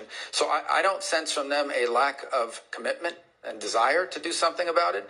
I think, frankly, it's at this moment a capacity issue. They simply, at this moment, do not have the capacity to assume the anti-ISIS effort by themselves. But we hope that with a fully integrated Syrian military that includes the Kurds and everybody else, if you can have no other armed groups in the country except those under the authority of the Syrian government, then I think you begin to make progress. But we're not there yet. That's going to take some time to build, and we look forward to helping as much as we can and as much as little as they want. Along the same lines, as you know, Turkey has significant interest in Syria and has been, I think, an important part of the steps that have recently taken place. But our allies in Israel and Jordan are concerned about Ankara's ambitions there, especially in southern Syria. How are you managing those tensions and allied concerns as it relates to Turkey's role in Syria? Well, in the case of Israel, we've had conversations with them about this, what we view as an opportunity for Israel.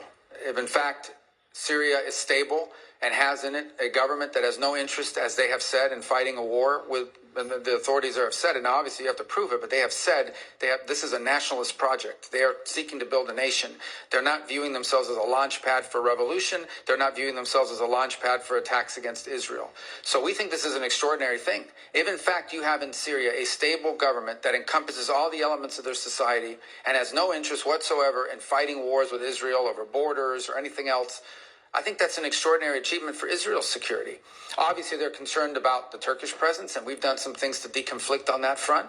And I think one of the key points is going to be foreign military basing inside of Syria. And that is, at some point, the Transitional Authority will have to make a decision about whether they're going to allow foreign military basing. That includes Russians, but potentially the Turks have wanted that as well, especially in the central part of the country. Now, the Turks do have a presence in the north, as you know, and one of the things that our Central Command was very influential in doing is helping the Transitional Authority enter a preliminary agreement with Kurdish authorities in the north, which ultimately should lead to the Kurds becoming part of the broader Syrian government and broader security forces. And by the way, the Jordanians, despite concerns they may have been very helpful and very encouraging in our outreach to the Transitional Authority. Very good. Thank you. I yield the rest of my time. Thank you, Senator. Senator Schatz.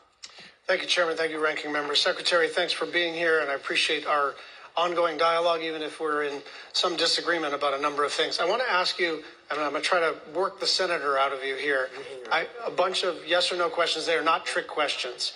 Are you still the acting USAID administrator? Yes. Do you control hiring and firing at USAID? Yes. Well, I delegate the authority to an administrator, but obviously, yes. And you control hiring and firing at state? Again, we obviously rely on our bureaus to do. I mean, it depends what you're. I mean, that's a highly technical question. I don't hire the line officers in every embassy in this, but I mean, technically, you're ultimately in charge. Yes. Okay. Did you personally review all the programs terminated during the foreign assistance review and personally make termination decisions? Yes.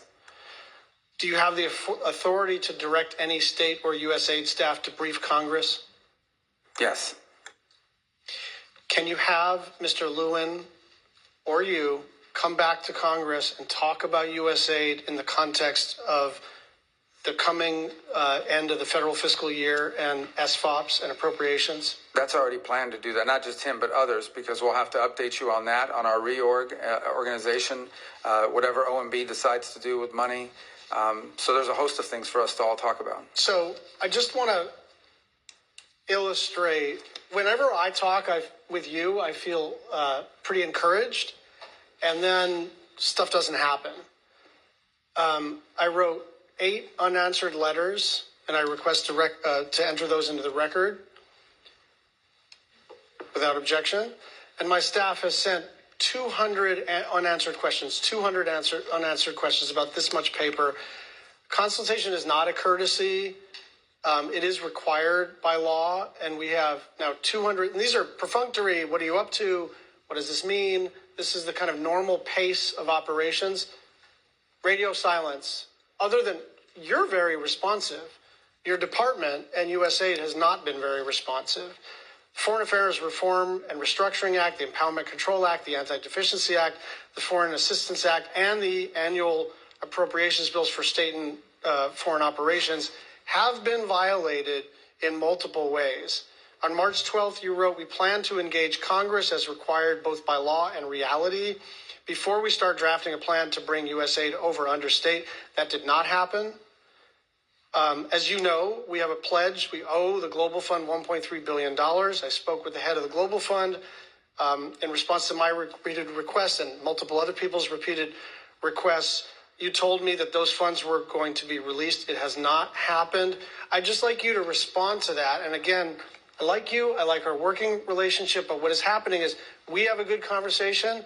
And then I don't know. It seems to be getting sandbagged underneath you in this vast bureaucracy. Yeah, well, that's part of the reason why we want to reorganize is to have less vast bureaucracy, but wouldn't blame that on this. The first couple points, we believe and continue to believe that we have complied with the law on every step of the way, including through advising Congress of our roles, and even now with the reorganization. We have not issued a congressional notification yet. We issued a preliminary. We have taken input from members.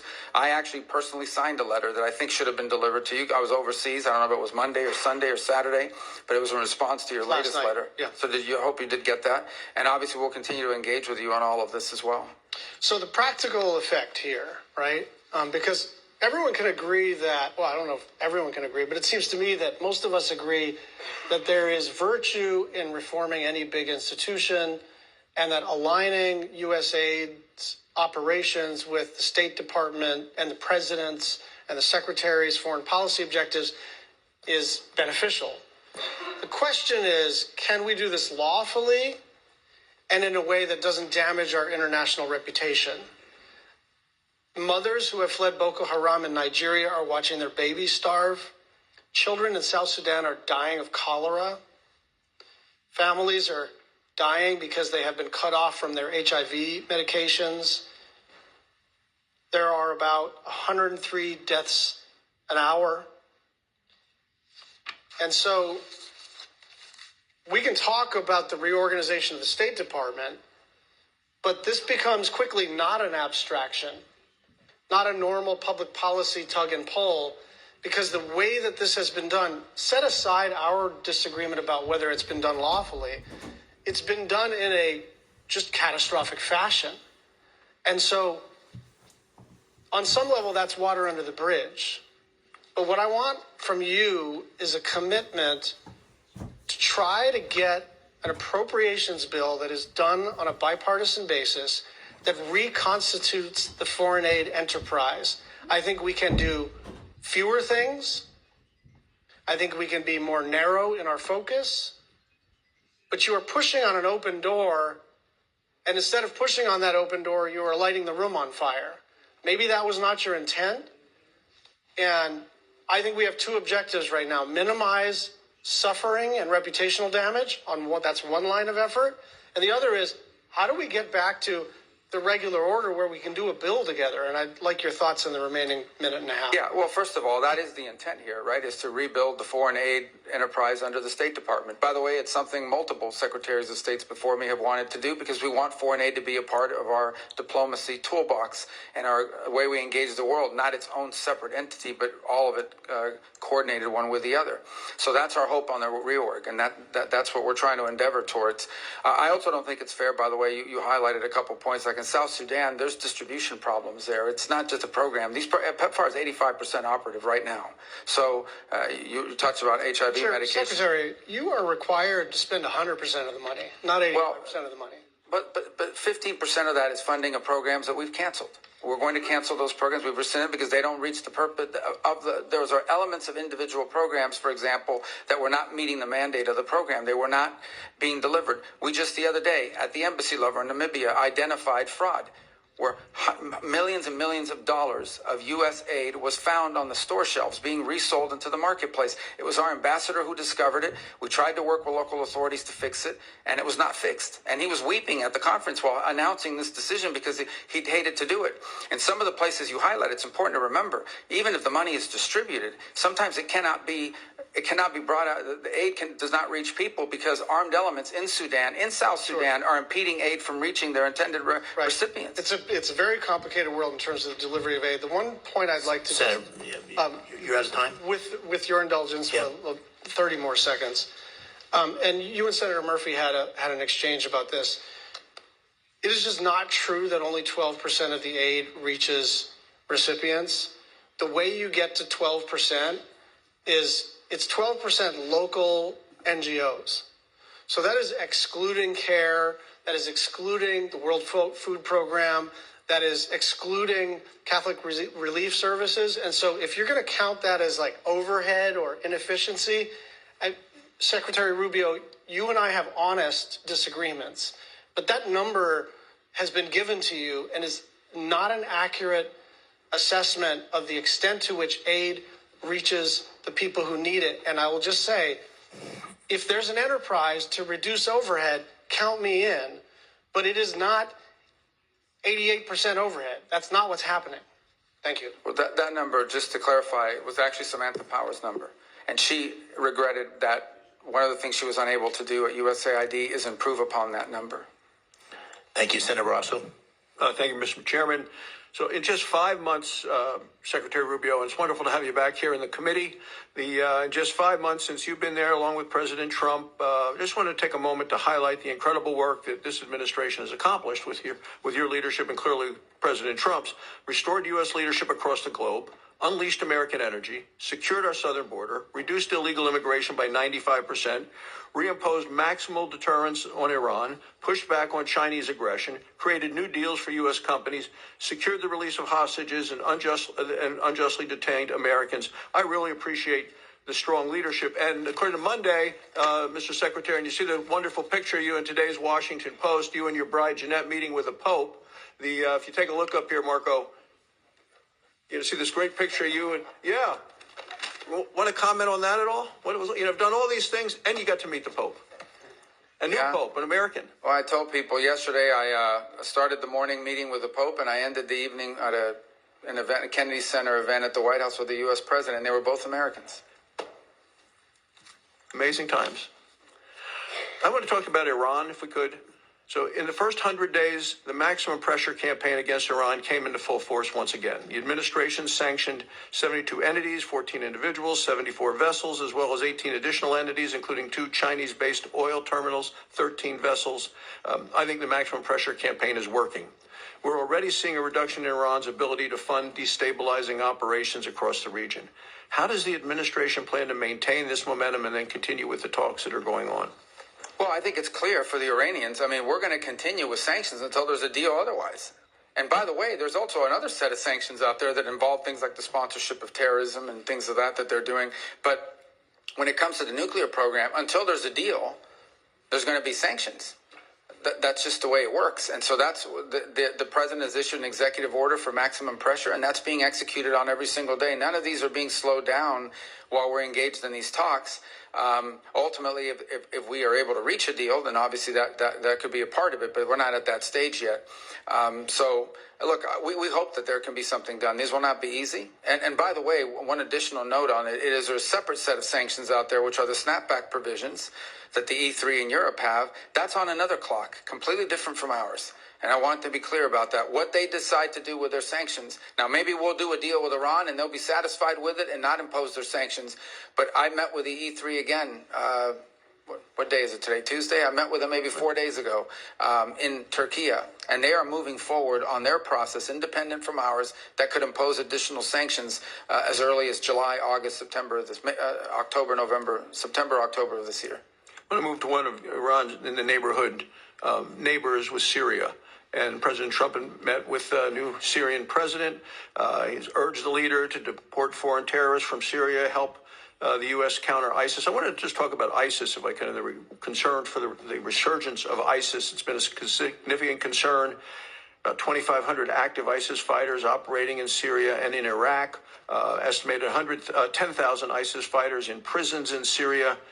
And what's your assessment of the threat posed in ISIS? And I know we have a presence. I was visiting our Wyoming troops who are in eastern Syria, and I want to know how that's helped to address the threats. Yeah, so there's 2 major threats facing the transitional authority in Syria. The first is a resurgence of ISIS, many of them foreign fighters, most of them foreign fighters, and that's a very significant element because any space that's ungoverned, if there are parts of the country where the transitional authority does not control it, it creates an ungoverned space that ISIS can come in.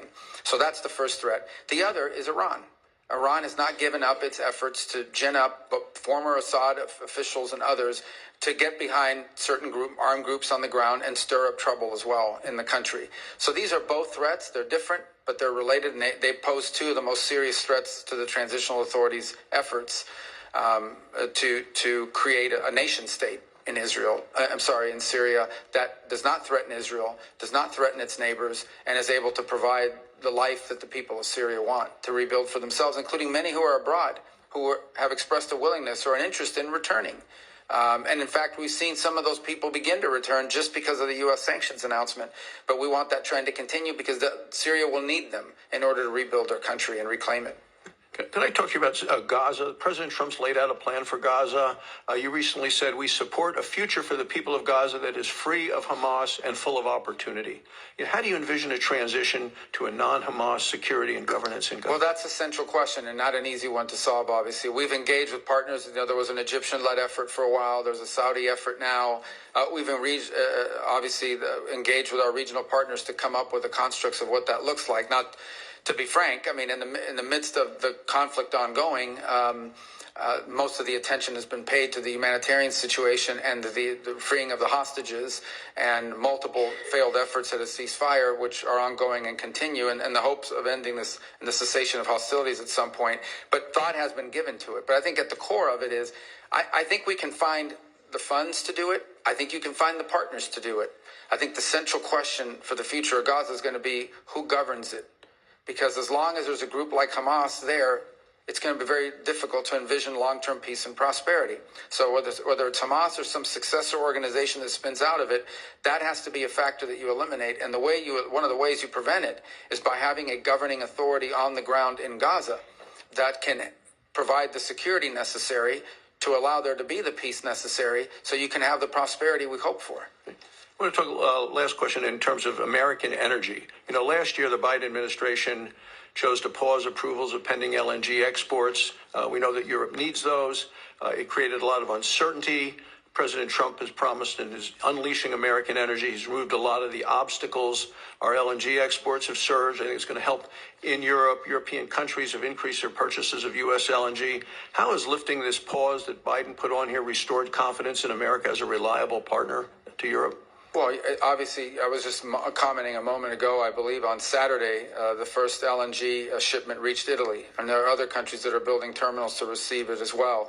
So the fact that the United States joins now in the world as a reliable long-term source of liquefied natural gas as an export, I think improves our ties and our partnerships around the world. And it's a need for us because we have the capacity to export it and to develop it. And it's a need for our allies who need to diversify and in some cases make less dependent their system of generating electricity. It's a fundamental problem for multiple countries, for example, in Europe. It's not just the energy they need now, it's the energy they're going to need in the years to come. If you do an audit of where they're going to wind up needing, they don't have any way to generate that now unless they rely on things like U.S. exports of LNG. And that alone even won't be enough. They're going to have to find some other resources as well. Thank you, Mr. Secretary. Keep up the great work. Thank you, Mr. Chairman. Thank you, Senator Barrasso. Senator Van Hollen. Thank you, Mr. Chairman. Mr. Secretary, you and I served together in Congress for 15 years. We didn't always agree, but I believe we shared some common values. A belief in defending democracy and human rights abroad and honoring the Constitution at home. That's why I voted to confirm you. I believed you would stand up for those principles. You haven't. You've done the opposite. And you used to speak with conviction about the importance of foreign aid as a tool to advance American values and interests. Then you stood by while Elon Musk took a chainsaw to USAID and other assistance programs. That has left a staggering toll. Broken trust with countries, openings for China and other adversaries, and countless preventable deaths of children and others. Take Sudan, for example. The freezing of U.S. humanitarian assistance forced the closure of nearly 80% of the emergency food kitchens there. 2 million famine-affected people were left without access to food. People died because of those actions. Mothers, fathers, and children. Tons of emergency food that could have saved their lives was left rotting in warehouses. because you and Elon Musk refused to let USAID do its job. Sudan is a country where, by the administration's own determination, a genocide is unfolding in Darfur. But here's where it goes from cruel to despicable. While cutting off food aid to Sudanese families living through an actual genocide, you're fast-tracking white South Africans for refugee status under a manufactured claim that they are the victims of genocide. You tried to block the admission of individuals who had already been approved to come here as refugees while making bogus claims to justify granting such status to Afrikaners. You've made a mockery of our country's refugee process, turning it into a system of global apartheid where political ideology and race, more than truth or need, matter. And while you've turned away from a genocide in Sudan and invented one in South Africa, you teamed up with President Trump to throw the Ukrainian people under the bus and have been played like a fiddle by Vladimir Putin. Of course, Donald Trump not only said he would end the war in Ukraine on day one, he also said he would end the war in Gaza on day one. And yet last week you were all running around to Gulf states, giving away very sensitive American AI and chips technology, but doing nothing to end the war in Gaza and get the remaining hostages returned. You know that for 78 days, the Netanyahu government did not allow a scrap of food to enter Gaza to reach over 2 million civilians. 57 children have died from malnutrition so far, and more than 14,000 children are in imminent danger of dying of starvation. As Cindy McCain said last week, and I quote, "Families in Gaza are starving while the food they need is sitting at the border." That is a gross violation of both U.S. and international law. What did you do? Nothing. Not once did you publicly call upon the Netanyahu government to end the blockade. Fortunately, other countries spoke out, and now we see a tiny trickle going in. Where have you focused your energy instead, Mr. Secretary? Well, your first trip as Secretary of State was to El Salvador, not to promote democracy, but to cozy up to President Bukele, who calls himself the world's coolest dictator. The result was a cash for collusion deal to deprive people living in America of their constitutional rights to due process. The Supreme Court, in a 9-0 decision, instructed you to facilitate the return to the United States of Abrego Garcia, who the administration admitted was wrongfully deported to El Salvador. Your response? You've openly flouted judicial orders. When asked whether you have been in touch with El Salvador to return Abrego Garcia, you boasted, quote, "I would never tell you that. And you know who else I would never tell? A judge." Clearly, you don't care about the Fifth Amendment right to due process, and you don't care about the First Amendment either, since you've been very busy snatching students off of college campuses for exercising their right to free speech. You dredged up a relic from the McCarthy era to claim that student protesters posed a threat to the foreign policy of the United States. Give me a break, Mr. Secretary. You know as well as I do, this isn't about national security. It's about punishing free speech. And you know that in America, the government doesn't get to use its power to punish speech it doesn't like. Yet in March, you boasted about revoking student visas, saying, and I'm quoting, "We do it every day. Every time I find one of these lunatics, I take away their visa," unquote. Let's look at one of those lunatics, Mr. Secretary, Ms. Ozturk.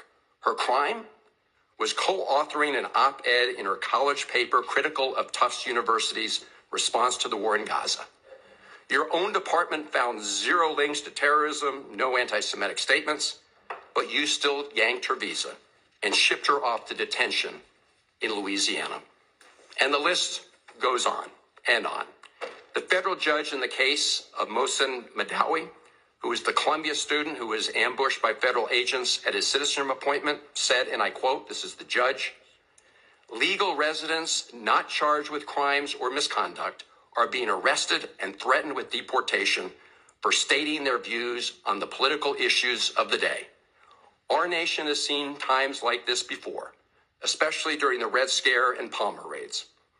Like the McCarthy-era witch hunts of the 1950s, your campaign of fear and repression is eating away at foundational values of our democracy. Back then, it took one voice, Attorney Joseph Welch, to cut through the hysteria with the simple question that marked the beginning of the end of that shameful era. He asked Senator McCarthy, have you no sense of decency? And I would ask you the same, Secretary Rubio. But you have shown through your words and your actions what the answer is. And I have to tell you directly and personally that I regret voting for you for Secretary of State.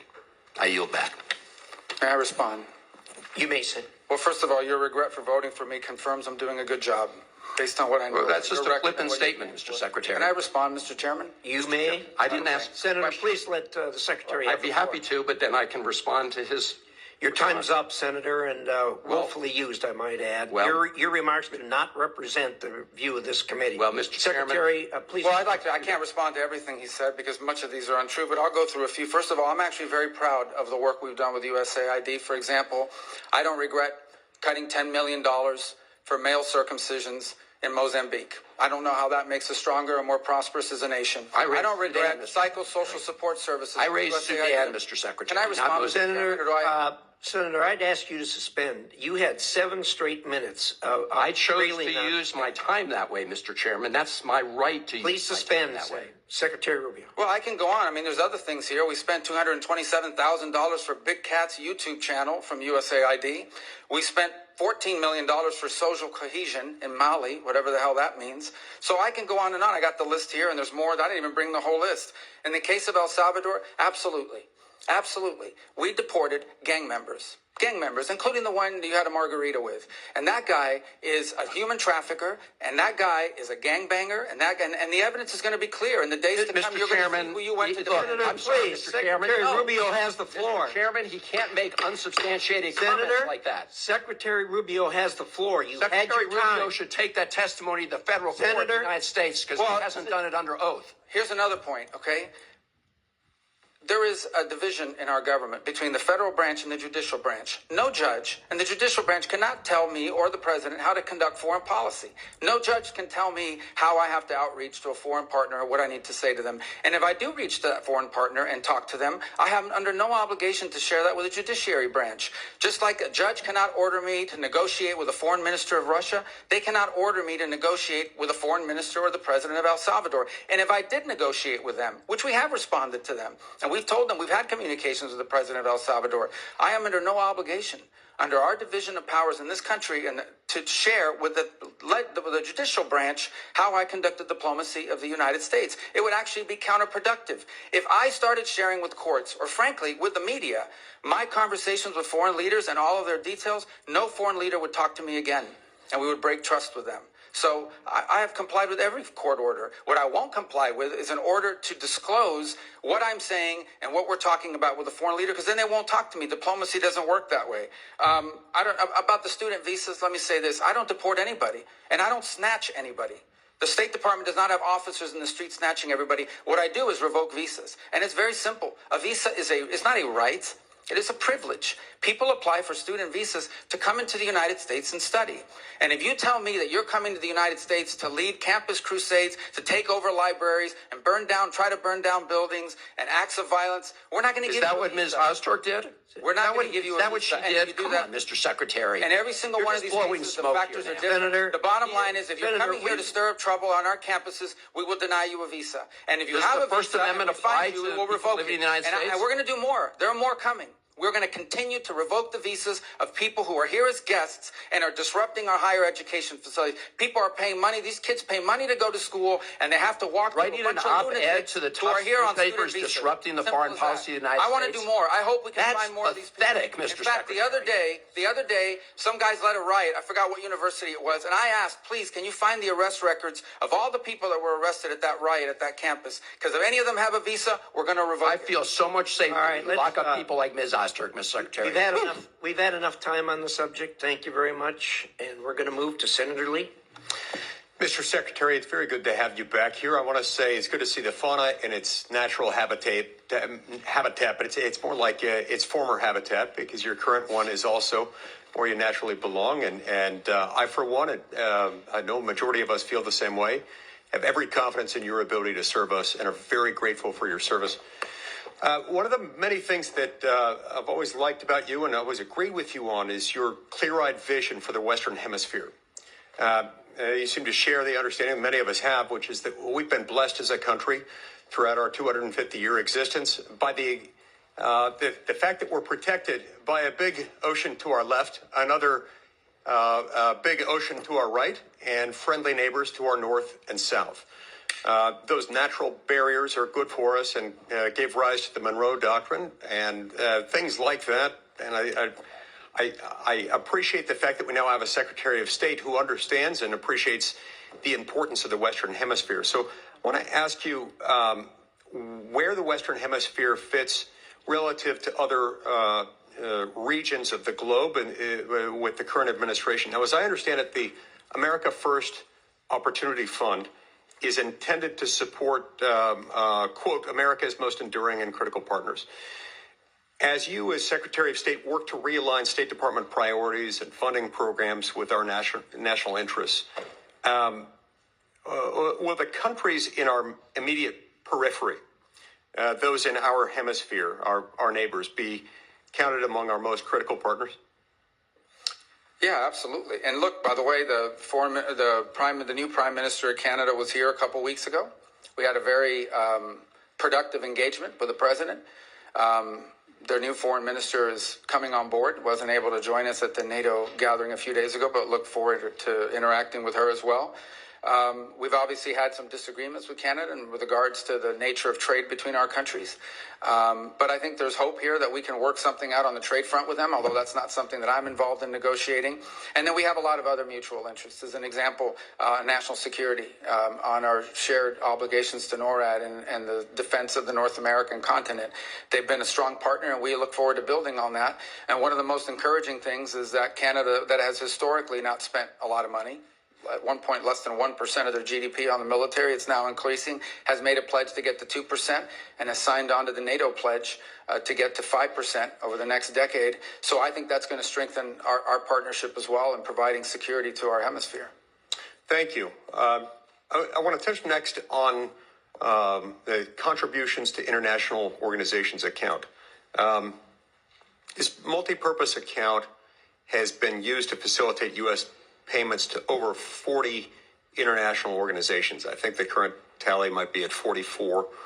Now, as someone who has been skeptical of international organizations in the way we fund them, the way they've been used, and the way they've used our money, I very much welcome the proposed reduction in funding of international organizations. But the budget request before us mentions only the UN in that context, not the dozens of other organizations that we're also funding. As you keep up your efforts to review our participation in and funding of international organizations, can you offer us some kind of a glimpse into the universe of organizations as to which we might be terminating our funding this year?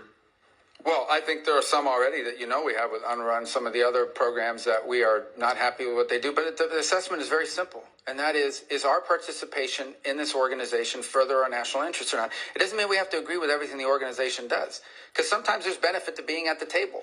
Sometimes there's benefit to being there and being able to influence the direction that it's going. In other cases, these are just forums that are used for anti-American positioning, but we're paying for it. So you start to ask yourself, well, why are people? And in other cases, you're legitimizing it. So you look at the Human Rights Council at the United Nations, which basically doesn't do anything to sanctions. In fact, it has become a place where some of the worst human rights violators on the planet go to hide. And yet we're funding that, and we're participating and giving it credibility. So I do think there are agencies like this. And here's one that I would say, because you asked about the Western Hemisphere, and I'm not saying it's one of the ones we're going to walk away from. I'm not claiming that right now. I am saying this. We have a catastrophe in our own hemisphere right now in Haiti that we are seeking to come up with an alternative strategy, because the one that's in place right now isn't working. And Haiti's heading in a very bad direction very quickly. And everyone's bending themselves and twisting themselves into pretzels to try to figure out how can we get the United Nations or some other entity to fly a flag over the country that you could put a mission that deals with it. And I asked myself, the Organization of American States has not led a mission since 1965, I believe. Why do we have an Organization of American States if it is unable to collectively respond to what is a severe catastrophe in our own hemisphere? Again, I'm not threatening we're going to pull out of the OAS. And that's not what I'm saying. What I am saying is we need to challenge some of our existing memberships to step up. Because you would think that one of the reasons why the OAS exists is to deal with a crisis like the one we have in Haiti, which is unlike a crisis anywhere else, because these are not warring ideological movements. This is a country being taken over by criminal gangs. Or in fact, much of it's already been taken over by criminal gangs, and you have to deal with that very differently. And I want to say one thing here publicly. We are grateful to the Kenyans and to the mission. We remain committed to it because they've done it at great sacrifice and risk, but that mission alone will not solve this problem. And so that is one example of something that I want to see us be able to lead on, and that is to get organizations like the OAS, which we contribute to quite a bit, step forward and provide a mission with member countries to deal with the issue of Haiti, which is about to take a very dramatic turn if not addressed very quickly. It's a great point. I'm glad you raised OAS. I know that Lee Rizzuto has been named by President Trump to be our ambassador. That organization has a vision that aligns closely with that of the president and of you, our Secretary of State. Now, the Biden administration used the Development Finance Corporation as yet another vehicle for pursuing international climate alarmism with U.S. funding. Under the Biden administration, the DFC committed $20 million for sustainable tilapia production in Kenya, $50 million to purchase new vehicles for a car rental business in Ukraine, and $350 million for wind power in Turkey. These are just a few examples. As the Trump example seeks to lean on the DFC as an alternative for foreign aid, what sorts of projects and in which regions would you advise the U.S. To fund through the DFC? Well, I think that's first of all, the DFC obviously is independent from the Department of State, so they have an own board and an own governing structure. Although I'm a member of it, I don't control it. But I think the broader question that you're asking is exactly the point of this reorganization, and that is it will now be incumbent upon our regional bureaus and our embassies under those bureaus to identify those opportunities for us. And then to elevate that at the leadership level and say, here's what we need to be funding in this country on the basis of our interaction. For example, in the Caribbean basin, when you talk to leaders there, they will tell you their number one need is to build up the capacity of their local law enforcement so they can take on these gangs. If they can get control of the gangs and the security situation, then they can expand to economic development and things of that nature. But it's difficult to do as long as it's insecure on the ground. These are the kinds of things that we want to be able to pursue, which is why we want to empower the regional bureaus and our embassies to have a role to play in determining what we fund and what we put our money towards. Thank you very much, Mr. Chairman. I see my time's expired. Thank you, Secretary Rubio. Thank you, Senator Rosen. Thank you, Mr. Chairman. I'm going to get right into it. Secretary Rubio, I'm going to embrace my Jewish mother instincts for a moment. So as a mother, a senator, and a fellow human being, I can tell you that I'm not even mad anymore about your complicity in this administration's destruction of U.S. global leadership. I'm simply disappointed. And I wonder if you're proud of yourself in this moment when you go home to your family, because I've always found you, Senator Rubio, to be a bipartisan, pragmatic partner, a true believer that the U.S. is stronger when we lead with diplomacy and development. You have a strong record on this, but I don't recognize Secretary Rubio. A stalwart support of Israel, you've watched this administration abandon Saudi normalization with Israel in order to pursue business deals. You were once a fierce critic of Vladimir Putin, but you sat idly by as the president berated the elected leader of Ukraine for not capitulating to Russia. And worst of all, you've kneecapped foreign assistance, including programs that you previously championed and made America less safe, less strong, less prosperous in doing so. I know you know this in your heart, and I can't make this point any better than you did yourself in 2019 when you said, anybody who tells you that we can slash foreign aid and that will bring us to balance is lying to you. So with that, I'm just going to move on to my questions. Thank you. And I'm going to talk about international women's issues because during your time as senator, you were a champion of international women's issues. You helped introduce bills that would have codified the Department's Office of Global Women's Issues and Women's Global Development Prosperity Initiative. You supported several bills, including Senator Shaheen's Bipartisan Women, Peace, and Security Act. During your confirmation hearing, you committed to me that you would support women's economic empowerment abroad. And at this year's International Women of Courage Award, you waxed poetically about the administration's support for women abroad. So help me understand how to square your past with your present. You're proposing the full elimination of the Office of Global Women's Issues. You've terminated hundreds of programs that help women and girls. You provided no guidance to the department on whether they should continue to implement the Women, Peace, and Security Act. And I'm still waiting to see your support for women's economic empowerment overseas. How can you dismiss the concerns of women around the world? Do you believe that the data shows that women's economic participation includes greater economic development worldwide, and that women's participation in peace negotiations guarantees longer outcomes? And I have a few questions, so I would respectfully ask for a yes or no. Don't you think that women's participation is important and allows for better outcomes? This is not a game show. I'm not going to ask that with a yes or no. That's an important question. And I can answer it. We're not abandoning women's issues. So do you believe the Office of Global Women's Issues should be eliminated? One thing is to eliminate an office. Another thing is to eliminate the function. The function will still exist. It'll be driven at the regional bureaus. So every one of our regions will have someone who's looking at and driving that issue, and right down to the embassy. It remains a priority. The same with the law that you outlined that I supported. This is going to be executed on, but it's going to be executed at the regional level and at the embassy level. And the reason why is because the challenges facing women in Africa are different than the challenges facing women in Central America. And I have your commitment that you're going to support women around the world, because without the women being able to be successful in their countries, I believe we can't have peace, stability, and our countries move forward. Sure, and it remains part of our agenda. It's just going to be, the service is still going to be delivered, but it's going to be delivered at the regional and embassy level, not through a standalone office in Washington, D.C. When will we see the reports on this and how this will be delivered? Well, this is what we're engaged in with this committee now, which is our reorganization process. We've made an initial presentation to the committees. It's not final. We've received input through the comment period, including from our own building, but also from members of Congress on both sides, and meaning House and Senate. Now we'll come back to you based on all of that input on what we propose to be the final reorganization. When you'll come back, because I don't want to see women left behind around the world, and I think you'd agree with me. But I'm going to turn on to Israel. If you can give us a timeline of when you're proposing to do this, that would be helpful, and we maybe come back and revisit it, Mr. Chairman. Do you have a timeline of when? Sure, we're engaged now. I think we'll owe you a congressional notification here within the next few weeks, which is but all of that is being built on the comment period, in which we've taken input from staff and members of this committee, as well as in the House. Thank you. Can I move on to Israel for a second? So the Office of Security Coordinator in Israel, the OSC, was established by President Bush in 2005. The OC is widely respected, including by the IDF Central Command, for facilitating security coordination between the Palestinian Authority and the Israeli security forces, which has been crucial in preventing terrorist attacks against Israelis.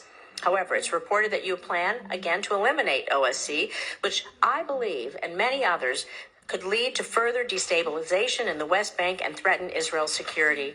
So, Mr. Secretary, should the U.S. continue playing a role in facilitating successful security coordination between IDF and Palestinian security forces to safeguard Israeli lives?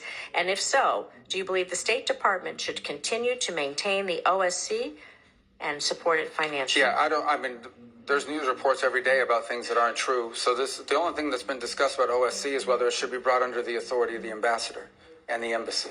You're not proposing eliminating. Thank you. We'll move further on this discussion. With my minute left, I'm going to talk about vaccines abroad, because Gavi, the Vaccine Alliance, we are so proud, has prevented nearly 19 million children's deaths since it was created by providing vaccines to 50 countries. Diseases, they don't know borders. So a small investment from the U.S. can save American lives by stopping outbreaks really before they reach our shores. You were previously a champion of global vaccines, twice leading resolutions in support of continued U.S. investments in these programs. So, Mr. Secretary, again, do you consider vaccines, including for malaria, Ebola, to be life-saving? Given Gavi's proven track record of saving lives, preventing global disease outbreaks that could reach our borders, will you commit to prioritizing continued U.S. support for Gavi? But we haven't canceled U.S. support for malaria or any of these other communicable diseases and or vaccines. What we have, there are some individual programs that may have been canceled because they weren't being delivered in the appropriate way.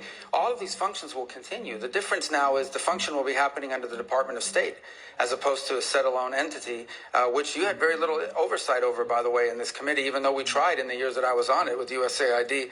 And I don't want to, I may respond to one point you made just because I'm curious. We have not abandoned Saudi normalization with Israel, as you pointed. The Saudis are the ones that have expressed their inability to move forward on it so long as the conflict is happening in Gaza. But we would love to see normalization. You know, when it comes to the Saudis and normalization, and we can have this I'd be so happy to have you in my office or come to your office and talk about this. It was quite apparent on the last trip that the president was more interested in making business deals and trying to move forward peace in the region. It's not just about the business deal. There's a lot going on, and there is pressure to bear. But we did receive a list, I just want to say for the record, that showed Gavi was terminated. And so if you could send us something to show that it's turned back on, we'd be glad to see that. I know I'm over my time. Senator Scott. All right. Secretary Rubio, first off, I'm proud to have voted for you. I wish you were in the Senate, but I'm proud that you're Secretary of State, and I can tell you, Floridians are very proud of you. As you know, Miami-Dade, finally, for the first time in history, is now more Republican than Democrat. I'm sure they looked at you and saw all the success you've had, so one of the reasons it happened. Can you talk about what you're trying to accomplish with your reorganization and how that's going to improve national security? Well, ultimately, the goal of reorganization is to make the put State Department at the center of our foreign policy, which people will look at and say, well, how, isn't that what it's always been? But it actually had lost that role. And one of the reasons why it had lost its role is inability to deliver quickly. In essence, the inability to deliver quickly on whatever policymakers determined they wanted them to do. And there were structural reasons for that and the like. The other thing is that we are now in an era that requires, I think every era has required this, but now more than ever, a foreign policy that's cohesive, where all the elements of national power, including soft power, which has been talked about here today with foreign aid, but also the hard work of diplomacy, of understanding that sometimes when you're dealing with another nation state, they're not going to behave the way you would want your country to behave, but it's in our national interest to have a relationship with them and be able to influence discrete decisions that they make on one topic or another. And all of this has to be coordinated. And that wasn't happening. We had functional bureaus that were basically in charge of some human rights issue. And then we had an embassy. And oftentimes when you would travel abroad, you would find that our embassy and or our regional bureau and our functional bureau were at odds with one another. Because the functional bureau was pushing one agenda, the embassy was pushing another. And this was also true with USAID. By the way, this idea that USAID got along well with the State Department is false.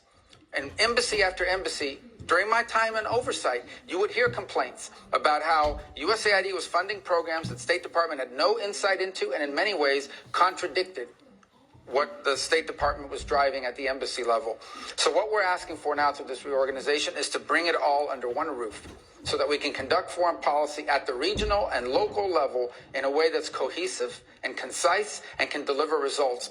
But it's also where you're going to get the best ideas from. I read cables from our missions around the world every single day. Some of the most important information that I get as Secretary of State is not from intelligence reports, it's not from news articles, it's not from briefings from somebody. It is from a cable that comes directly from that embassy that is identifying a problem and or an opportunity that I may not hear about for months if it ever makes its way through the system.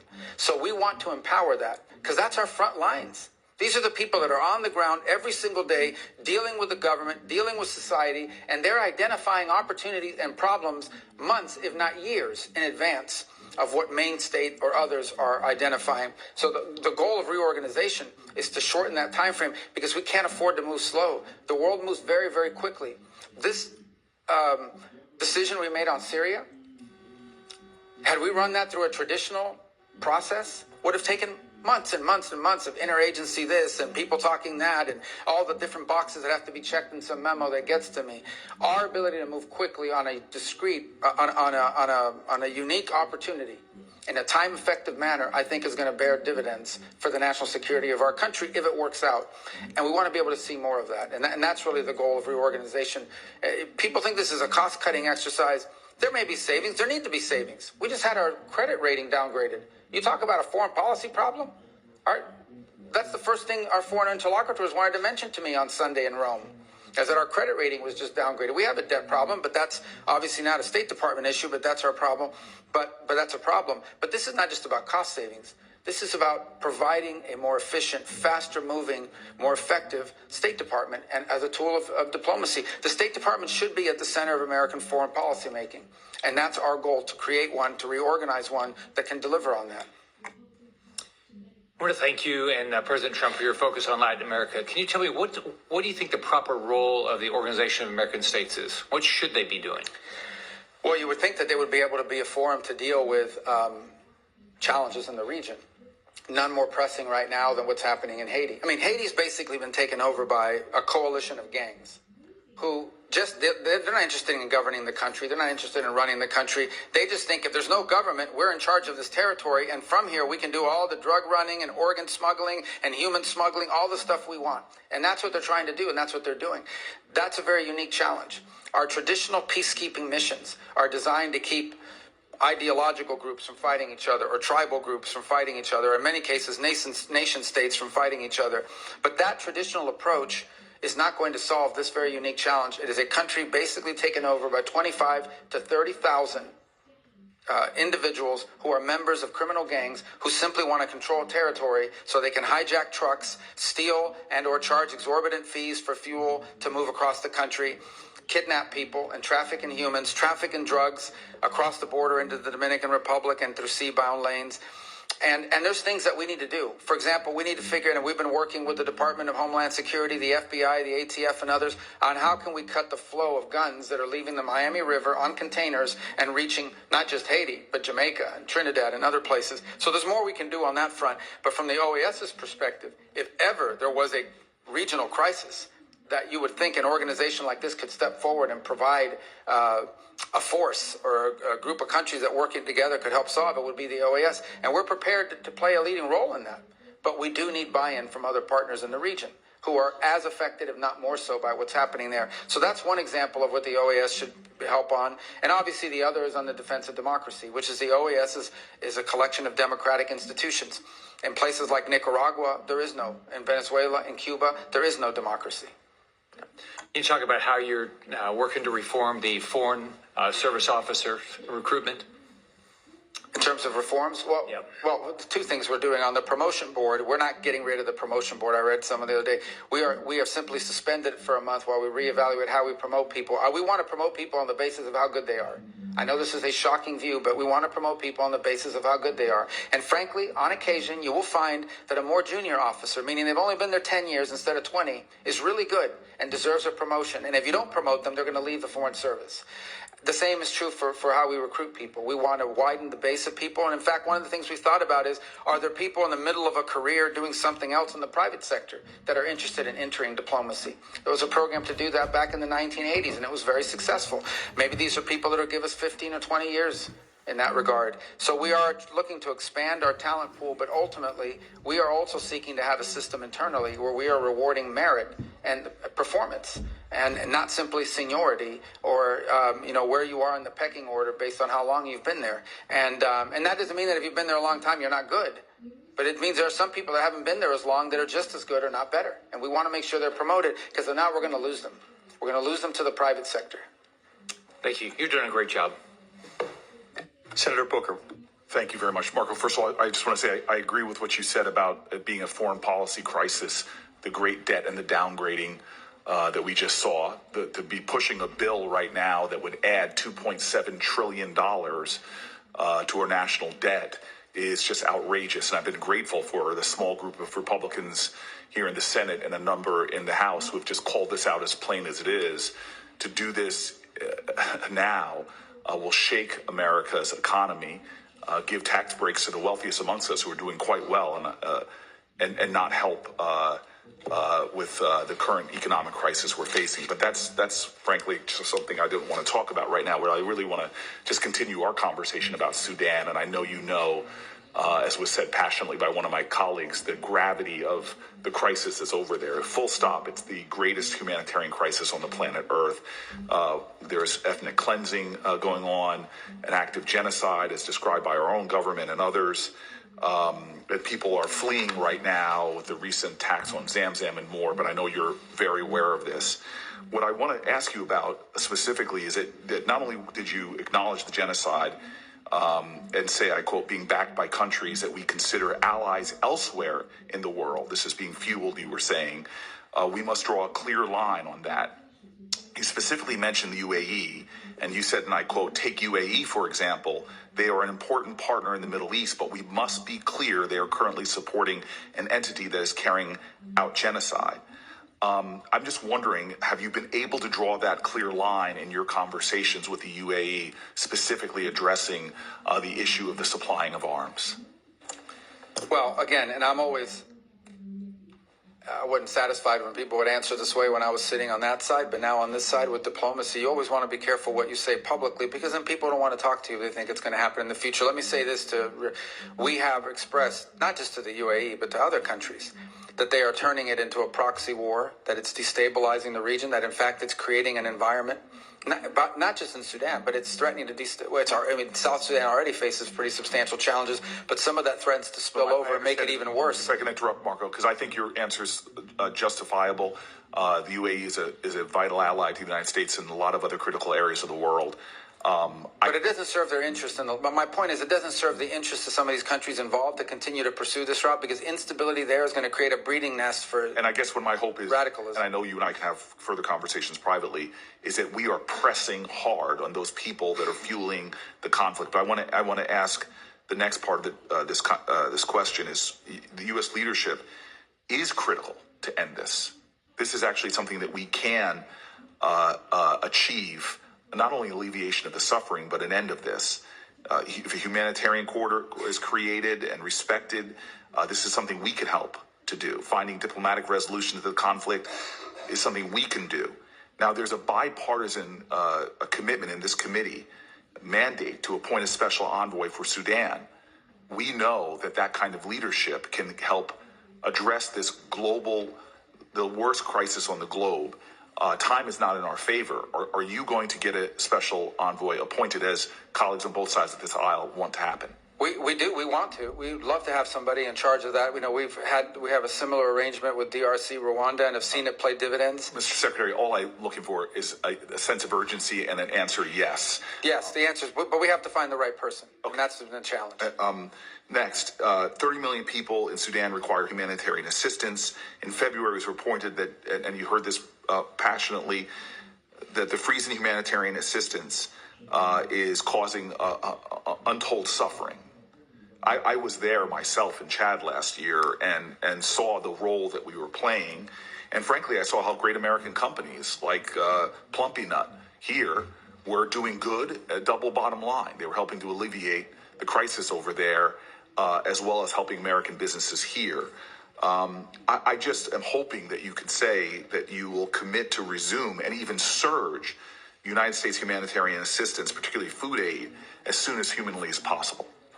Well, all of that has been approved. All of the life-saving food and medicine programs have been turned on. To the extent that there's been impediments, has been one or two things. Either A, on the payment system front, where we faced a couple of weeks where we couldn't get money moving through Treasury because of a variety of different reasons, including changes to the technology, but that's largely been resolved. And the other is the ability to distribute it once the aid arrives at site. Marco, Mr. Secretary, you and I have been friends for a very long time. A sense of urgency is what I'm asking for right now. That every day that we delay or that we don't plow through the line of defense here, that's stopping this from happening. People are dying. I know you, and I know we could do better. And as you and I both were taught back in the days we were playing football, better is possible, good is not enough. I want to move to my next question for you. Is the refugee camps the U.S. main corridor to life-saving assistance, which I said to you I visited? I'm just hoping that we can make sure that we are doing more. And I'll be specific in an example of another area. Despite the escalating humanitarian crisis, the United Nations Humanitarian Air Service is vital. The termination of those flights, makes it likely that all of Chad's aid into Chad will stop and end, and they will have no resources by the end of July. It can take a week to reach Chad's border from the capital via motorcade. And so this is a vital lifeline that we were supporting. During the rainy season, you can't make that trip by road at all. And I know, again, that you know this. Why was the award terminated for these flights? It is to me, this is just very plain. This is the lifeline. And it was denied a waiver, which we reached out for. It's just, again, a very plain way that we could save lives. And I'm not sure if it's just because it had the UN in the title, but can we get a resumption of these flights that will literally save lives by getting resources? I think the answer to your question is that while you were talking about a mode of transport versus the actual aid, and I understand how important that is, then the question is what percentage of responsibility the United States should bear in comparison to other countries that have capability and are actually closer to the problem. So there's a broader issue here, and that is there does come a point at which we have to understand that the United States, there's great causes all over the world. And I'm not speaking specifically about the flight because I owe you a specific answer on that question. I don't recall that waiver. I don't recall the denial. Marco, that's all. Excuse me, Mr. Secretary, that's all I'm looking for. But all I want you to understand is that not every program we've ever funded is going to be funded in the future because we have to balance these things. Mr. Secretary, I am aware of that. I just want an answer. I mean, this is like Schindler's List. Doing a little more saves lives. And I know we are more capable than we are right now. And I'm asking for that answer. I'll get you the answer on the flights. And the flights and some of the other things I mentioned, and I'm happy to work with you on the special envoy. There are people on both sides that are willing to do that. And I'll say in conclusion, because I'm over, but other people did, I do not want to lecture you, especially because I know I've had enough conversations that I know your moral core. But what my colleague brought up very passionately about the Afrikaners, I want you to know, as a person that talks to countries and leaders like you do all over Africa, they are already seeing us not prioritizing ambassadors. They see embassies being closed. But the torrent I got on the Afrikaners reminded me of the torrent I got from African leaders when the president called those countries like those in Africa shithole countries. The anguish and the anger and the disappointment and the feeling of double standards.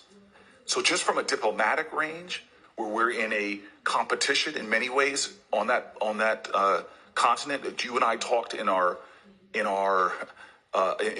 your confirmation hearings about the profound moral urgencies, economic opportunity, security mandates, the cooperations with these countries. We have got to do a better job, in my opinion, and I've worked with you on these issues when you were a senator, diplomatically in prioritizing these issues. And I will partner with you in any way possible to make sure that we are addressing what I believe is a diplomatic shortfall right now in advancing American interests on the continent. If I might just real quick, we haven't closed any embassies, so I think people are responding to like articles talking about the potential for embassy closures and things of that nature, but we haven't closed any embassies, and we have been engaged. Listen, Africa to me is one of the priorities that I've set for us in terms of our global view because of the opportunities, because of the youth of the continent, because of explosive growth that we're going to foresee. And as an example of it, one of the things we prioritized, which a lot of people thought was intractable, was trying to reach a peace agreement between the DRC and Rwanda. Now it's not done. It's not, but we brought them both here to Washington, D.C. about a month ago. They signed a memorandum of understanding. The negotiations are moving forward. They're actually moving forward very well. Our hope is to arrive at a peace deal there that ultimately ends what was turning out to be a very brutal and difficult conflict. So I take your point on Sudan and the need for an envoy. We would love to find the right person to handle that portfolio because it has to be the right person. And we have played a supportive role. For example, the UK, about a month and a half ago, led a Sudan summit in London for a day, where a lot of other countries, when we sent someone, we've offered to be helpful and work with them on it. But a lot of other countries either didn't make commitments or didn't live up to the commitments. The summit sort of was a minor disappointment because while everyone talks a big game around the world about it, they're not stepping up. But I take your point. I'll get you your answer on the flights because I'm not aware of that specific waiver. And on the envoy, we'd love to work with you to find the right person. And the ambassadors and other things, I'll reach out to your office on. Okay. Senator Cornyn. Thank you, Mr. Secretary. I'm proud of my vote for you to confirm you as Secretary of State.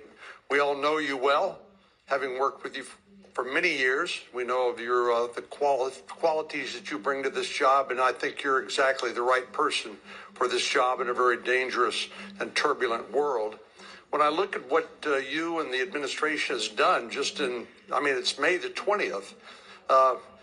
January the 20th, President Trump was sworn into office, but just a few of the things that have happened during that time, obviously the critical minerals deal in Ukraine, the Pakistani-Indian conflict, which could have resulted in a nuclear conflict between two nuclear-armed countries, things back closer to where I live, the Mexican water deal that was negotiated with Mexico. I'm frankly amazed at your stamina and what you and the administration have been able to do in a short period of time. And listening to some of the criticism that I've heard this morning, it reminded me of a quote from NFL quarterback Aaron Rodgers talking about dealing with criticism, things he wished he had known when he was younger.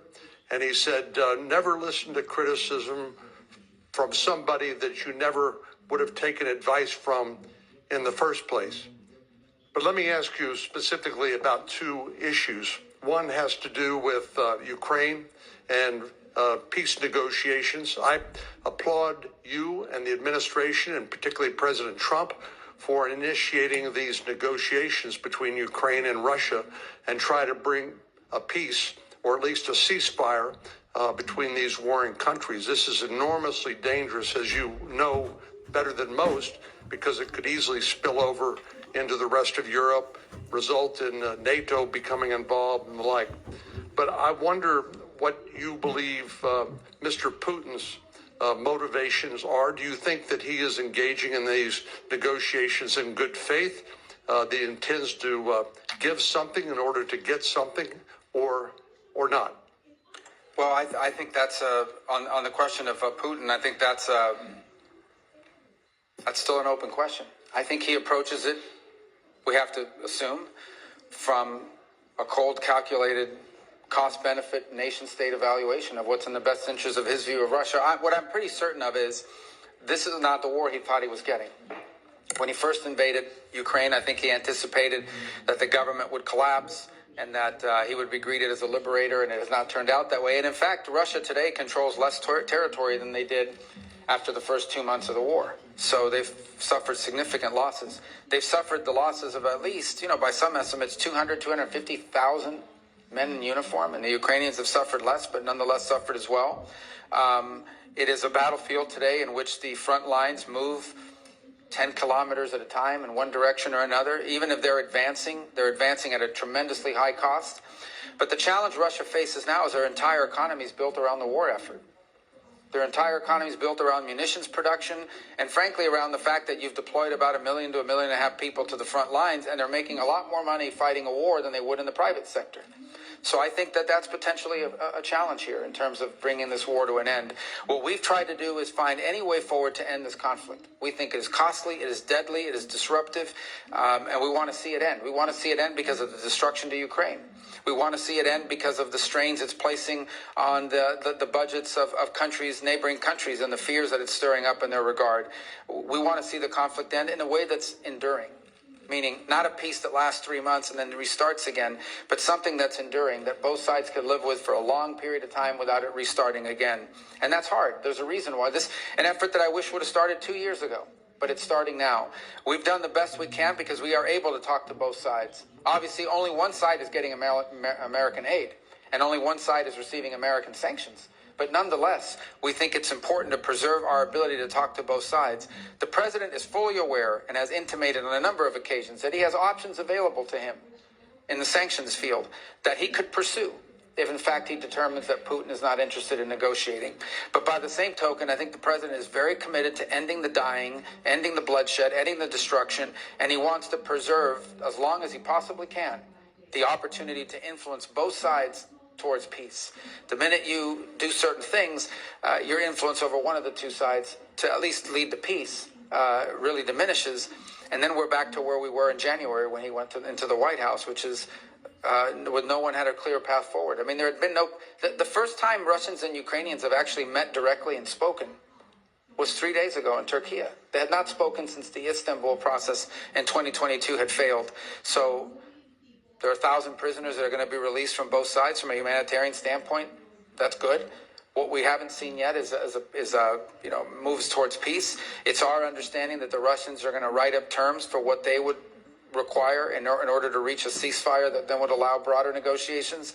We await those terms, and then we'll have a much better understanding about Mr. Putin's calculation once we see what those terms look like. So to quote you, the jury's still out. These are complex conflicts, obviously, that are difficult to bring to bear, and there are a lot of other things playing at stake. But I do think that whatever offer Russia puts on the table, if in fact they do, as they said they were going to do, they put an offer on the table and say, if this happens, we agree to a ceasefire and further negotiations. I think that offer will tell us a lot about their intent here in the short term. Well, I applaud your and President Trump's efforts to try to bring a ceasefire and hopefully a peaceful outcome to this terrible bloodshed, which has devastated both sides, the Ukrainians and the Russian people. Since you wear multiple hats, including as the archivist and Secretary of State, one of those that you wear is as National Security Advisor, and I want to talk a little bit about the Indo-Pacific and the threat that we face from a potential conflict there. I am delighted to hear President Trump repeatedly say he believes in peace through strength. And I think that is exactly right. I think that's exactly the right approach. But I worry that the United States and our allies are not ready for what could be a conflict initiated by President Xi as early as 2027, when he's instructed the People's Liberation Army to be ready to take Taiwan. General Douglas MacArthur said these words which sort of haunt me in this connection. He said, the history of failure in war is almost always to be summed up in two words: too late. Too late in comprehending the deadly purpose of a potential enemy, too late in realizing the mortal danger, too late in preparedness, too late in uniting all possible forces for resistance. I don't believe we are ready at this point, but can you share with us your view and the administration's view of what we need to do in order to establish that deterrence that comes from peace through strength in the Indo-Pacific? Yeah, in the most simplistic terms, we have to make the benefit of a Taiwan event for China, we have to make the benefit of it less than the costs. In essence, it has to cost more than what it's worth in order to do something like that. And deterrence is the key to that regard. And I think deterrence obviously begins with Taiwan's own self-defense capabilities. And the harder they are to take militarily, the more time I think they buy for themselves in that regard. I think it continues by having a credible regional deterrent, not just the United States, but Japan and other allied countries around the world, and an increased interest in the Indo-Pacific, by the way, from our European allies. I was at the NATO foreign ministers gathering over the last week in Turkey, and multiple member states raised their concerns about the Indo-Pacific and what it would mean for the European continent if there were a conflict there. So I think that also underpins why it's important. We have to understand that anytime there's a conflict in the Middle East or a conflict in Europe or what have you, that we have to dedicate resources and time to that. That's time and resources that we're not dedicating to the Indo-Pacific. We would like to be able to do all things everywhere, but the fact of the matter is there are finite resources and there's only 24 hours in every day. And so it would be of great benefit if we were able to conclude the war in Ukraine and with Russia and Ukraine, if we were able to establish some stability and peace in the Middle East, if we were able to deal with these issues, it would allow us to focus more time, energy, and frankly, resources on some of the challenges we face in the long term with regard to the Indo-Pacific and other parts of the world, but particularly the Indo-Pacific. Thank you, Senator. Senator Cruz. Thank you, Mr. Chairman. Welcome back. When you were last testifying before this committee, you and I talked about water in South Texas, and we talked about the 1944 Water Treaty. As you know well, South Texas has, for the last 4 years, faced a severe drought, and that drought has been substantially exacerbated by the conduct of the government of Mexico, and in particular, its repeated and flagrant violations of the 1944 Water Treaty. Under that treaty, Mexico is obligated to provide 350,000 acre-feet of water each year to South Texas. Mexico was breaking that treaty, and there were 1.3 million acre-feet of water in arrears. As a consequence, South Texas is facing a massive drought.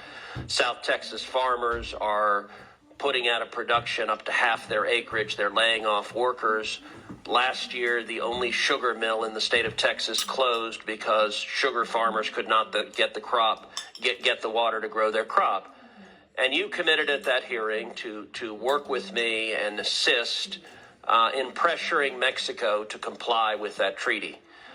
In the months since then, you have followed through on that commitment. You have leaned in vigorously with the government of Mexico. Your deputy, Chris Landau, has done the same thing. Agriculture Secretary Brooke Rollins has done the same thing. And then critically, President Trump put out a public statement on Truth Social, making clear to Mexico that there would be serious consequences, sanctions and tariffs if they did not comply with the water treaty. I will say, as a result of the president's leadership and your hard work, we've had a major victory for South Texas, and Mexico has committed to providing 400,000 acre-feet of water, which is desperately needed. So I want to just start by saying thank you. In 4 years under Joe Biden, the Biden administration would not lift a finger for Texans, for farmers in South Texas, to hold Mexico to account, and the Trump administration has done more in 4 months fighting for water in South Texas than Joe Biden did for 4 years. So I wanted to say thank you, and I wanted to ask how the State Department is approaching next steps on the 1944 Water Treaty. Well, first of all, we have to understand that that commitment is met, and then we have to begin to prepare for the next cycle. This is a one-year problem. So we want to continue to work on that to make sure that those commitments are made, and that then in the next cycle, this becomes made permanent. That in essence, this becomes a new standard operating procedure and not a one-off. And by the way, it has to be something that exists beyond the presidency of the current president, because if the next president doesn't prioritize it, it could go back. So I just think this continued engagement with them on our expectations. The truth of the matter is, and in fairness, the Mexican government has grown increasingly cooperative on a number of fronts, both on national security issues and common security issues, but also on issues such as this. We're also happy, I think there's also the new treatment plant that they've opened, the Tijuana wastewater one, that we think will also be very helpful to water issues in the region and also water quality issues. But this was a good news story. I think it's what happens when you make something a priority and then follow through on it. But we have to sustain it, and that really is our focus now, to sustain this through for future cycles, not just the short term. So, and I'll tell you, earlier this year, I went down to the Rio Grande Valley with Secretary Rollins. And in December, I wrote a provision in the continuing resolution that provided emergency relief to South Texas farmers, $280 million. And Secretary Rollins came down. Now, Brooke is the first Texan ever to be the U.S. Agriculture Secretary, and she's the first Ag Secretary in history to go to the Rio Grande Valley. And Secretary Rollins and I did a roundtable, and I will say, you and I have both been very focused on the Hispanic community in particular. I will say the impact in the Rio Grande Valley of having a president and an administration that is fighting for them is enormously consequential. And so I was very grateful that she came down, and the farmers and ranchers in South Texas see that they've got a president and an administration that's fighting for them. Going down to Let me shift to a different topic. Today, South African President Ramaphosa is in Washington, D.C. He'll be meeting with President Trump tomorrow. You and the president, as well as other administration officials, have repeatedly and rightly criticized South African policies on issues ranging from human rights to activities that directly undermine American national security. Those activities, in turn, include what appears to be an explicit and extensive pivot away from the United States and towards the Chinese Communist Party. There are also serious and credible allegations that the South African government's decision-making is compromised by reminds me of widespread Gunnar Joe. corruption tied directly to Iran. In the 1950s. They are working together to target our Israeli allies on the international stage. President Ramaphosa himself has taken an aggressive position, leading a charge of genocide against Israel in the International Court of Justice. And he has pushed for precedents and policies that will not just undermine Israel, but expose American officials to vulnerabilities as well. I have every confidence that President Trump will demand South African officials change their policies and will hold them accountable if they don't. And it's critically important for the American people to understand the bases for our policies. Please talk a little bit about the extent of South Africa's malign activities and how they are undermining American national security interests. Well, it's one of the, first of all, we chose not to participate in this year's G20 hosted by South Africa, either at the foreign minister level or the president's level. And it had a lot to do with some of these issues, in addition to some of the issues they brought on their agenda, which we don't think reflect the priorities of this administration. So the president of South Africa is here today because he says he endeavors to reset relations between our countries. And President Trump, if someone says that, is always going to be open to resetting relations. But it will have to touch on some of the issues just pointed to now. Obviously, the position they've adopted towards Israel is way, not just off balance, but completely geared towards one side. And it makes one wonder about these allegations that are out there now of foreign influence, including with Iran. They clearly, on the global stage, and multiple multinational organizations, have consistently been a vote against America's interests, time and again. Not one off. You always understand when some country has to go in one direction opposite to you, because, you know, that happens. That's what diplomacy is ultimately about. Diplomacy is also about when we're aligned, we work together. When we're unaligned, we have to talk. But when one country is consistently unaligned with the United States on issue after issue after issue after issue, now you have to make conclusions about it. So all I could say about the meeting today, I'm not there, obviously, because I'm here with all of you. In fact, it may be going on right now as we speak, or was scheduled to go on as we speak.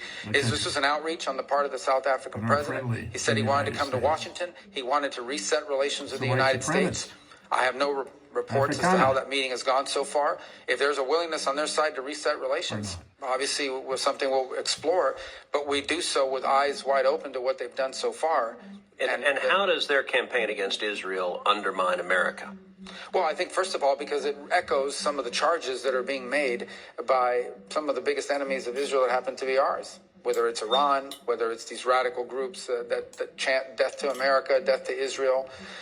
So we're very concerned about that. I also think there's real concern in our mind about some of these international institutions that, frankly, South Africa has lined up strongly behind, who would seek to, if they could, jail, imprison, indict American office holders because of some of the positions we've taken on public policy, even though we're not members to the conventions that create these entities.